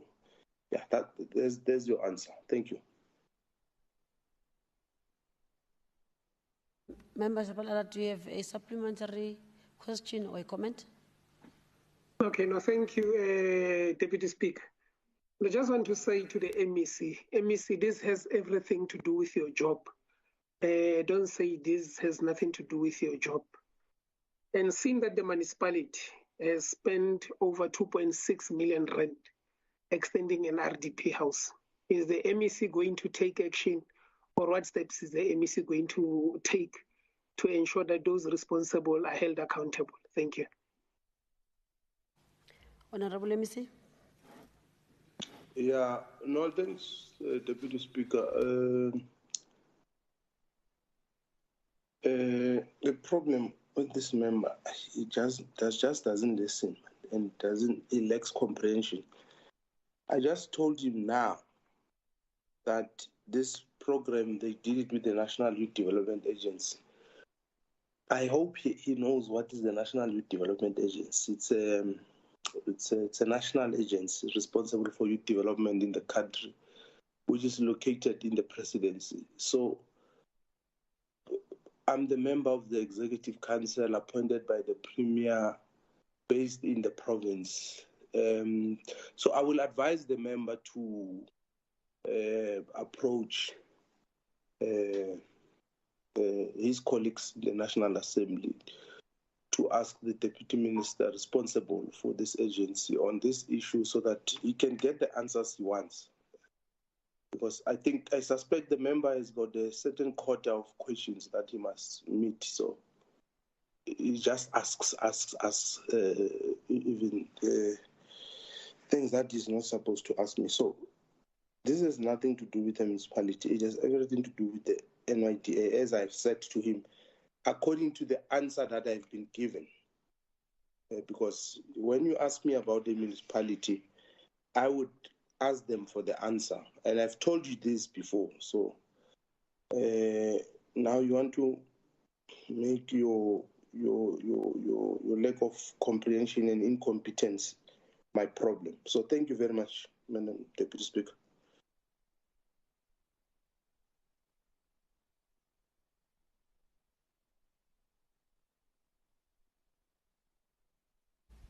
Member Duplessis, please read the 7th question to MEC Maile, Cooperative Governance, Traditional Affairs and Human Settlement. Thank you very much, Mrs. Deputy Speaker.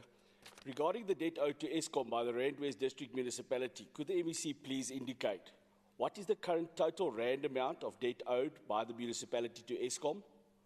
Has the department assisted the municipality with a payment plan to pay off this debt?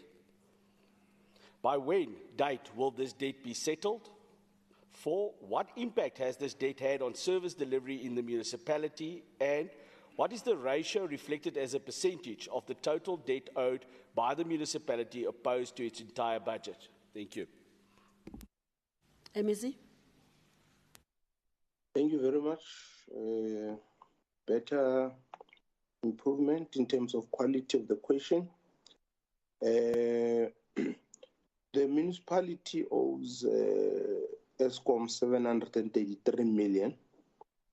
On answer number 2, there are weekly meetings that are held between Eskom and Randwater to track progress on payment by the municipality. And the department participates and provides advisory support where needed. As the Honourable member will appreciate that we don't run municipalities, but we provide support and oversight, which is what we are doing in this instance.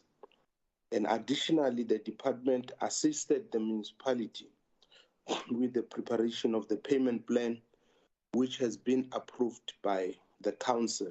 The council, that is the highest decision-making body, because in terms of the constitution, the legislative and executive authority lies with council. So we helped them to develop the plan and they had to take it to council. By when we would have settled? Well, the municipality is struggling to pay the monthly current account, which result in the debt increasing, and the interest charged on this account is on average 37 million per year. So that's the other big problem for the small struggling municipalities, the issue of the interest, because it increases the debt and they end up having to service the interest instead of paying towards the debt. And it's an issue we've raised with the Minister of Public Enterprises, with the CEO of Eskom, but it seems it's not an easy issue to resolve because the PFMA requires that they must charge that interest. And if they don't, there would be a finding against them by the AG. And the payment plan started in July 2020, which is in areas of 369 million. And the debt must be settled by July 2025, according to their agreement. So don't say the MEC said. So that's their agreement. And then what impact has this debt on service delivery in the municipality? The municipality spends a significant portion of the equitable share on Eskom debt, which is unfortunate because they could be using it to attend to other issues. And additionally, due to the limitations of collecting own revenue, the limited revenue collected is also used to service the bulk service providers and Randwater, which leaves the municipality with limited funds available for any infrastructure investment.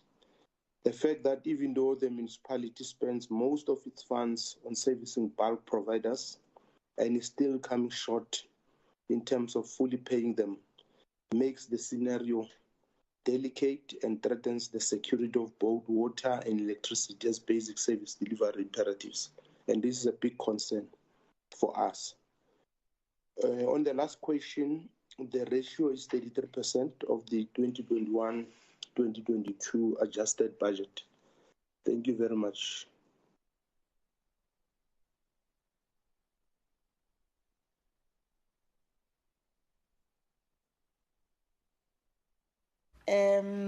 Can we then ask the member to ask a supplementary question or make a short remark? Member Duplessis.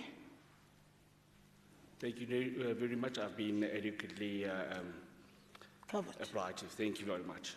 Thank you very much, Honourable Member. In terms of Rule 134.7, I now open up for additional supplementary questions or additional remarks by members who wish to do so.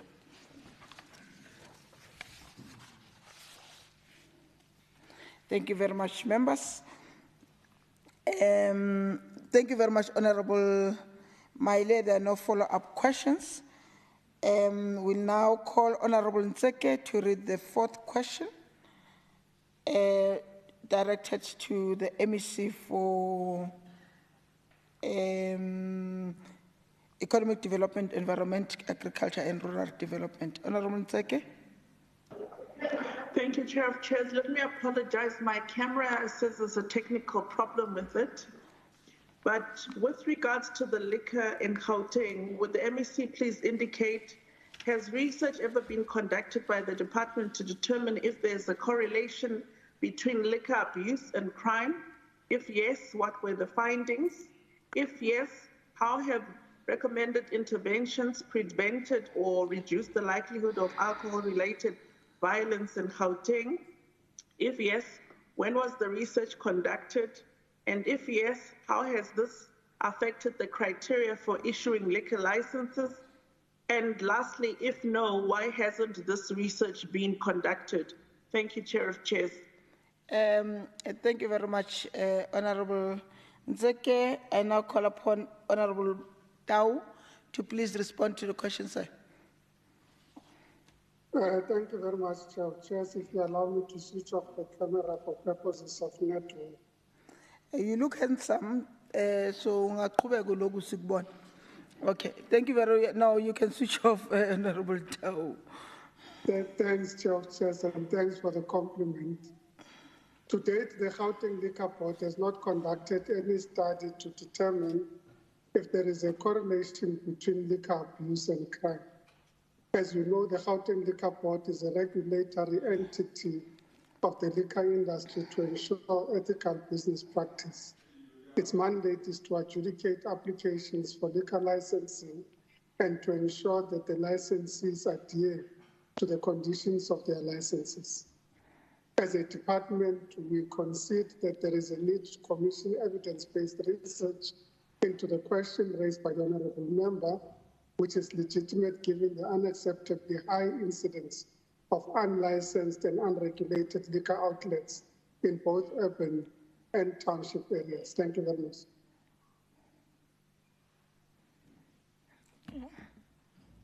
Thank you very much. Honourable Tau, Honourable Ntseke, you can ask a supplementary question or make a short remark.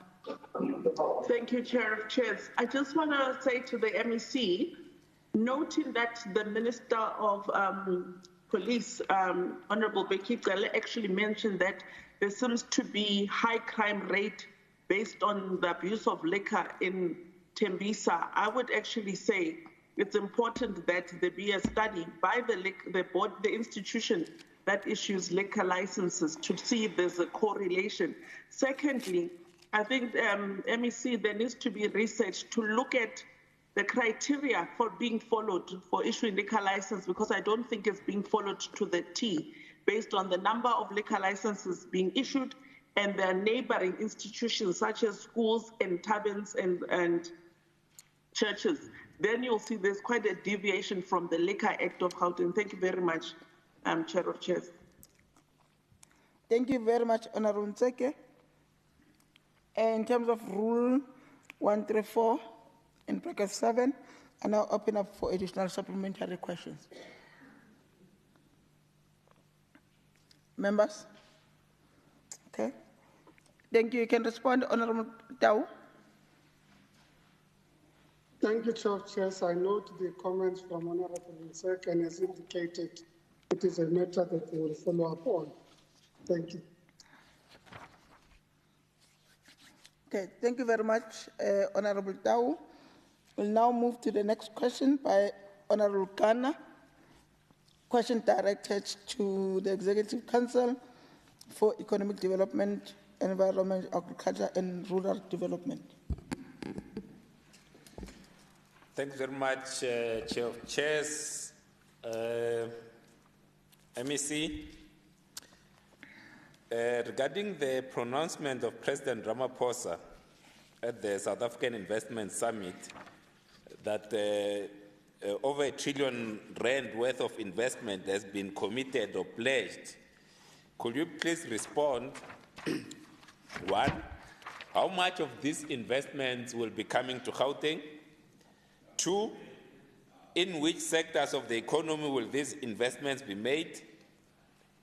Three, what's the projected number of jobs that will be created? And finally, what has been the role of the Gauteng Growth Development Agency in facilitating the investments? Thank you very much. Thank you very much, Honourable Kana. Honourable MEC. Honourable Tau, you can respond to your question, sir. Thank you, Chair of Chairs. President Ramaphosa launched the investment mobilization in April 2018, intending to attract 1.2 trillion rand of additional investment in South Africa over 5 years. Since the first investment conference, South Africa has attracted 770 billion rand in commitments across a wide range of economic sectors. As at Q4 of 2021, 173.2 billion rand, which is equal to 57.9% of the committed investments, has flowed into the country. This is compared to flows of 82.3 billion rand, equal to 27.5% as of July 2020. It should further be noted that approximately 190 billion rand worth of investments has a multi-provincial spread.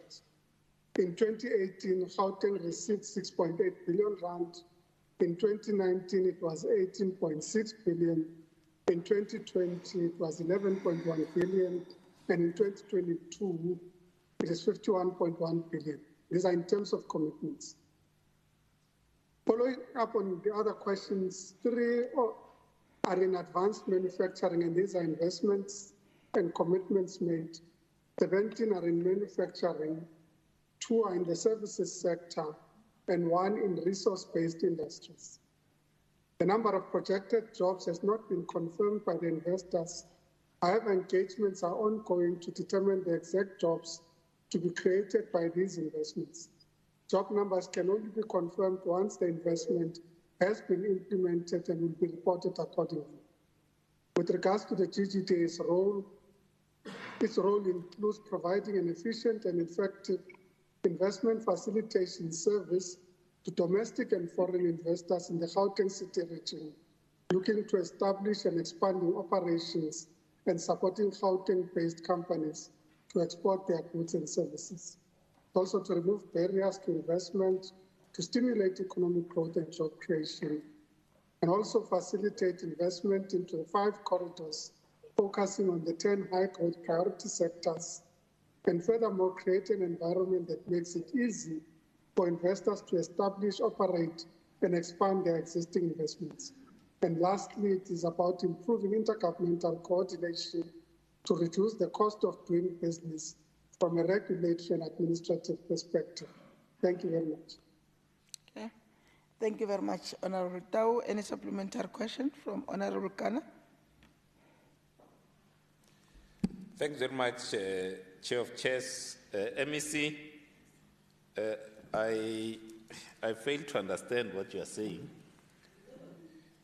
So since 2018, there have been billions that you claim have flown into Gauteng, but yet there are no jobs created, or you can't tell how many jobs were created. Maybe you can just answer.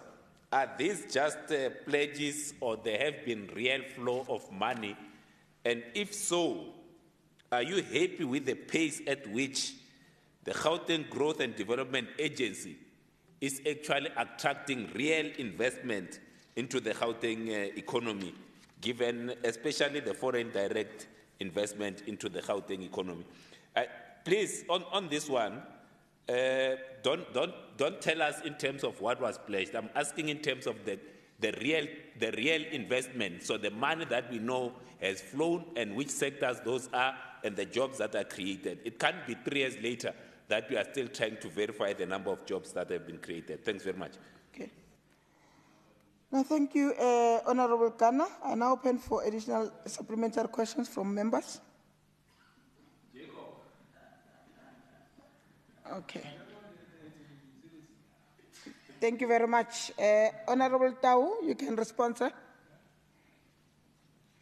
Thank you very much, Chairs. I think that there is a deliberate attempt to not hear me from Honourable Ghana.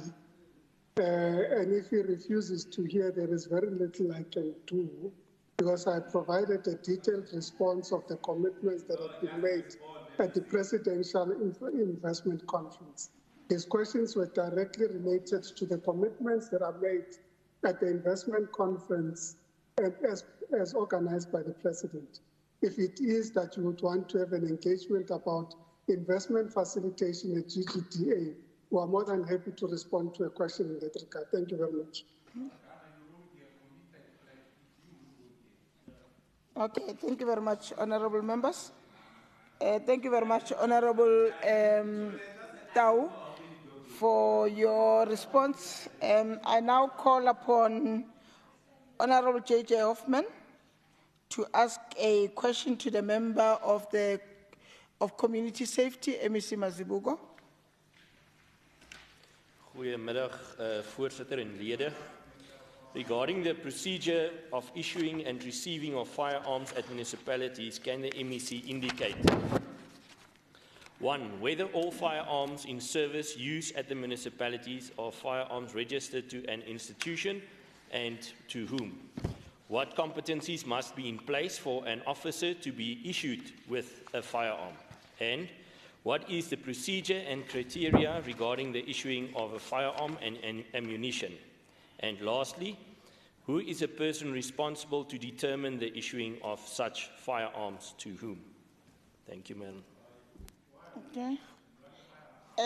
No, he's got. Thank you very much, Honourable. Thank you very much, Honourable MEC. You can respond, ma'am. Thank you very much, Chairperson, for the question from Honourable Member Hoffman. In responding to question number 1, regarding the procedure of issuing and receiving of firearms at municipalities, I'll outline them through the metro departments, because they have their of actually issuing those firearm licenses. Ekurhuleni is a registered institution in terms of 607, in terms of the Firearms Controls Act, and all their firearms are in use.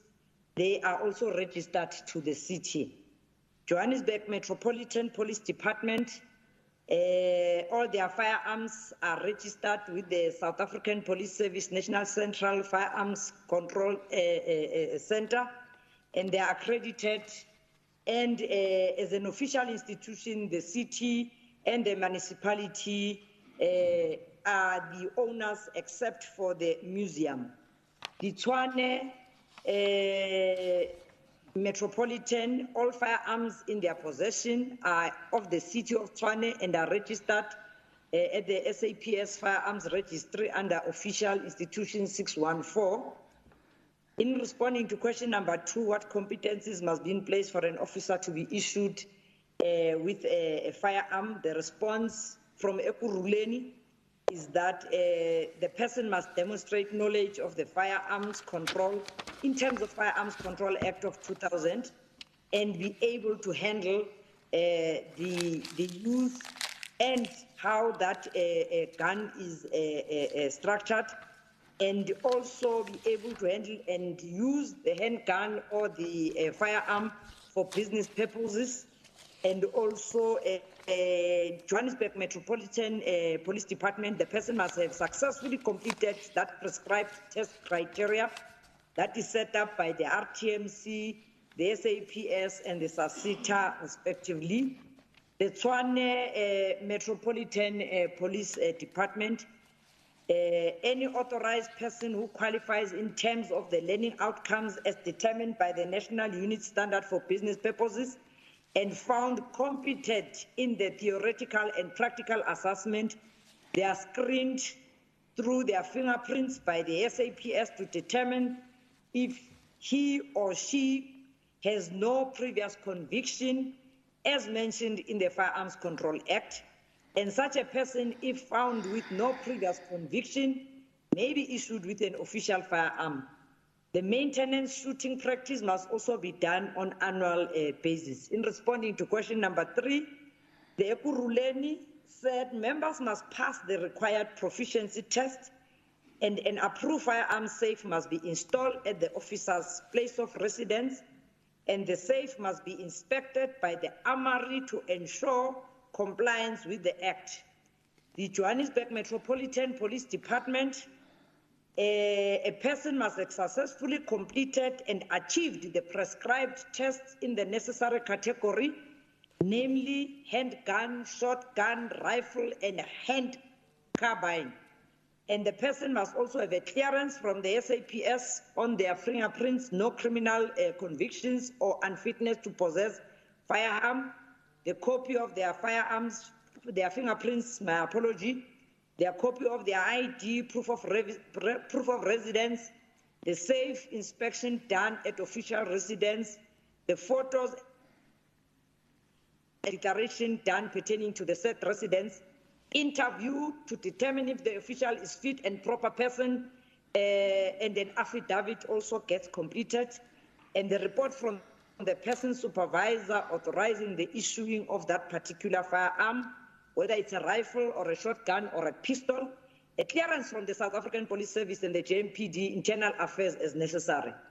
With regards to Tshwane Metropolitan Police Department, any authorized person who qualified will be required to undergo fingerprint screening for criminal record check, and also the person must have a safe at his or her residence, and the supervisor nominee must be a witness, all including the commander or head of the section must sign the competency and ensure that the declaration form also does state that the person is of a state of mind and the address where the firearm will be kept. And for those who reside outside the boundaries of the city and outside the boundaries from where, like, all the supporting documents can actually be submitted to the armory, and the member will then be issued with a permit and authorization that will allow them to carry that required firearm in terms of Section 98 of the Firearms Control Act, and they must also contain information as prescribed by the Regulation 77 of the Firearms Regulation of 2004. In responding to question number 4, who is the person responsible to determine the issuing of such firearm and to who? For Ekurhuleni, the appointed responsible person in terms of the Firearms Control Act will issue the firearms on recommendations from the Office of the Chief of Police, and Johannesburg Metro Police, the Assistant Director of Armory, once the person has completed all the requirements as mentioned above, then that person will be able to be issued. TMPD Section 98, subsection 4 of Firearms Controls Act, as amended, also provides that the head of the official institution may impose condition on the possession and the use of the firearms, and that the official institution may issue the instruction to employee that they can be able to get that firearm or be issued with that firearm. Thank you very much, Member Hoffman. Thank you very much. Honourable MEC. Member Hoffman, any follow-up question or comment? Thank you, Madam Chair. No, I'm happy with the questions. Thank you. Okay, thank you very much. I now open up to ordinary members to ask any supplementary questions.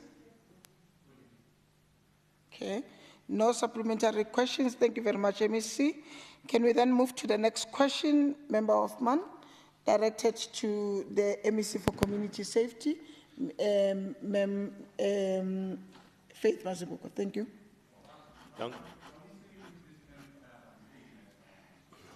Thank you, Voorzitter. Regarding the procedures of issuing and receiving of firearms at municipalities, can the MEC indicate what is the procedure and criteria regarding which type of firearm an officer may be issued with?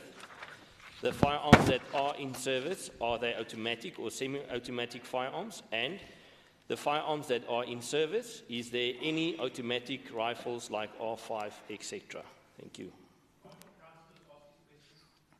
Thank you very much, Honourable Hoffman. Honourable MEC, you may respond, ma'am. Thank you very much, Member Hoffman, for the question once more. In responding to question number 1 on the procedure and criteria regarding the type of firearm a officer must be issued, for Ekurhuleni, the officers are deployed to different units and precincts within the boundary of the city, and the type of firearm issued to such members will be determined by the operational deployment and training proficiency. For the Johannesburg Metropolitan Police Department, the officers are primarily trained in 2 firearms, namely handgun and shotgun. Rifles and PXP can be issued to officials on recommendation from their respective directorate and directors, providing that they have successfully achieved the prescribed test. The Tshwane Metropolitan Department, a member must undergo specific training for certain types of firearms as determined by the operational requirements. In responding to question number 2, the firearms that are in service, are they automatic or semi? For Ekurhuleni, all current firearms registered to the city are semi-automatic and they are a pump action. On Johannesburg Metropolitan, all firearms belonging to the city are semi-automatic. Tshwane Metropolitan, their rifles are semi-automatic and the 12-gauge shotguns are pump action. In responding to question number 3, the firearms that are in service, is there any automatic rifles like R5, etc.? For Ekurhuleni, answer is no. For Johannesburg, they only have LM5 rifle, which is almost similar to R5, but only in semi-automatic. For Tshwane, no fully automatic firearms are in possession of the city. Thank you for the question. Thank you very much, Honourable MEC. Member Hoffman, you can ask a supplementary question or make a short remark. Thank you, Madam Chair. Thank you, MEC. I really appreciate the answers. Why I am asking these questions to you, Chair, is because recently we discovered that JMPD members have been selling LM5 rifle rounds to public. When we say public, it might be crime syndicates. We also found in various news articles these last few months where Metro Police members and even SAPS members, firearms are used in CIT heists. And that is problematic. And I do think that the urgency of seeing how we regulate state firearms and how we see where these ammunitions and firearms are kept are being brought to the forefront, and we have to prioritize this. At all these CIT heists these last months, we've all seen these rifles being used from the SAPS, from the NDF, and also Metro Police officers. I thank you, Madam Chair and Madam Speaker, for the answers. Okay. No, thank you very much, Honourable Hoffman. Can I check if there's any member who wants to ask a supplementary question? Okay, thank you very much, Honourable members. I would like to ask a supplementary question. Please indicate your name, sir. So Chaile Kanyile. Okay, thank you very much, Honourable Kanyile. Please ask your question, sir. Yeah, Chair, may I ask the MEC if is there any prescription that all municipalities have a similar policy with regard to what member of man has asked, and if the MEC doesn't have an answer now, is it possible that we can be provided with the answer later? Thank you. Okay. Thank you very much, Honourable Kanyile. Honourable MEC, are you able to answer the question now, or you'll actually make a comment later? Not, of course, not today. Yes, yes, ma'am. Madam Acting Chair, my hand is up for a question. It's Member De Lange. Okay, okay. Maybe before the MEC respond, Honourable De Lange, you can ask a question. Thank you, ma'am. I just want to know how often are the competency tests done and follow-ups and the development and training of the officials in terms of their competency with firearms done? Okay, thank you very much. Can I check if there's another member that wants to ask a supplementary question or make a comment? Okay, thank you very much, Honourable MEC. You may respond, ma'am.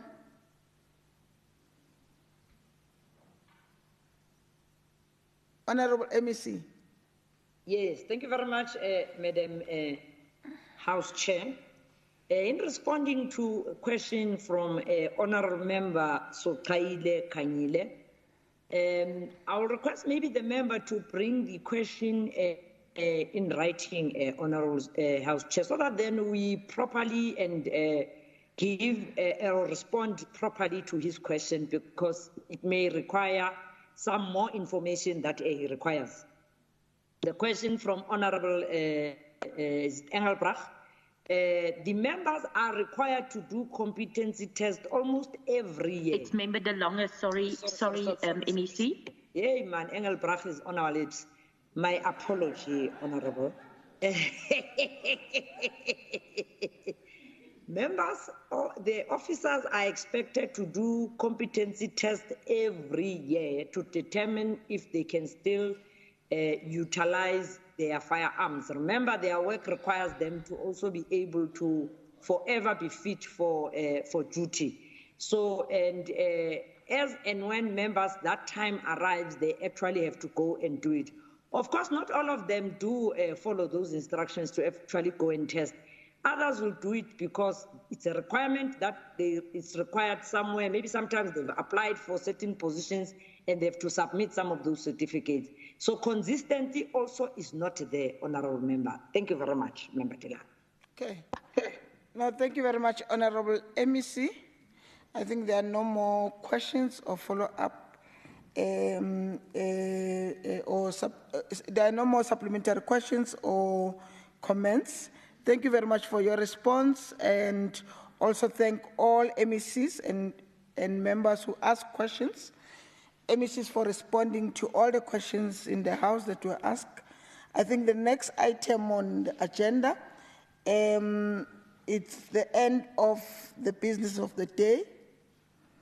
The next meeting will be on my birthday at 10 o'clock. Thank you very much. Ma? Oh, yes, sir. What expiration for Arab? What as well? Okay, let's go. Okay, fine.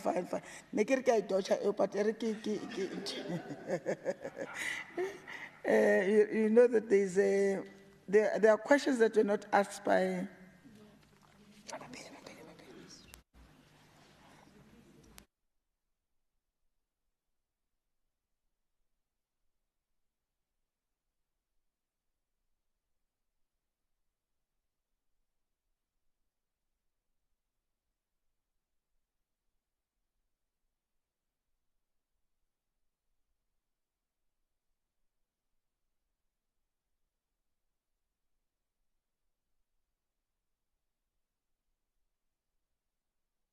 Thank you very much. I'm advised, Honourable Ramoli, for that the questions were received last night, and they were since removed from the order paper, and they're not going to be considered today. And you could see the order paper doesn't show that those questions are going to be responded to today. Okay? So the next sitting will be on the 10th of May, 2022 at 10 o'clock. And of course, I expect 20 cakes from the House. Thank you very much. Yeah.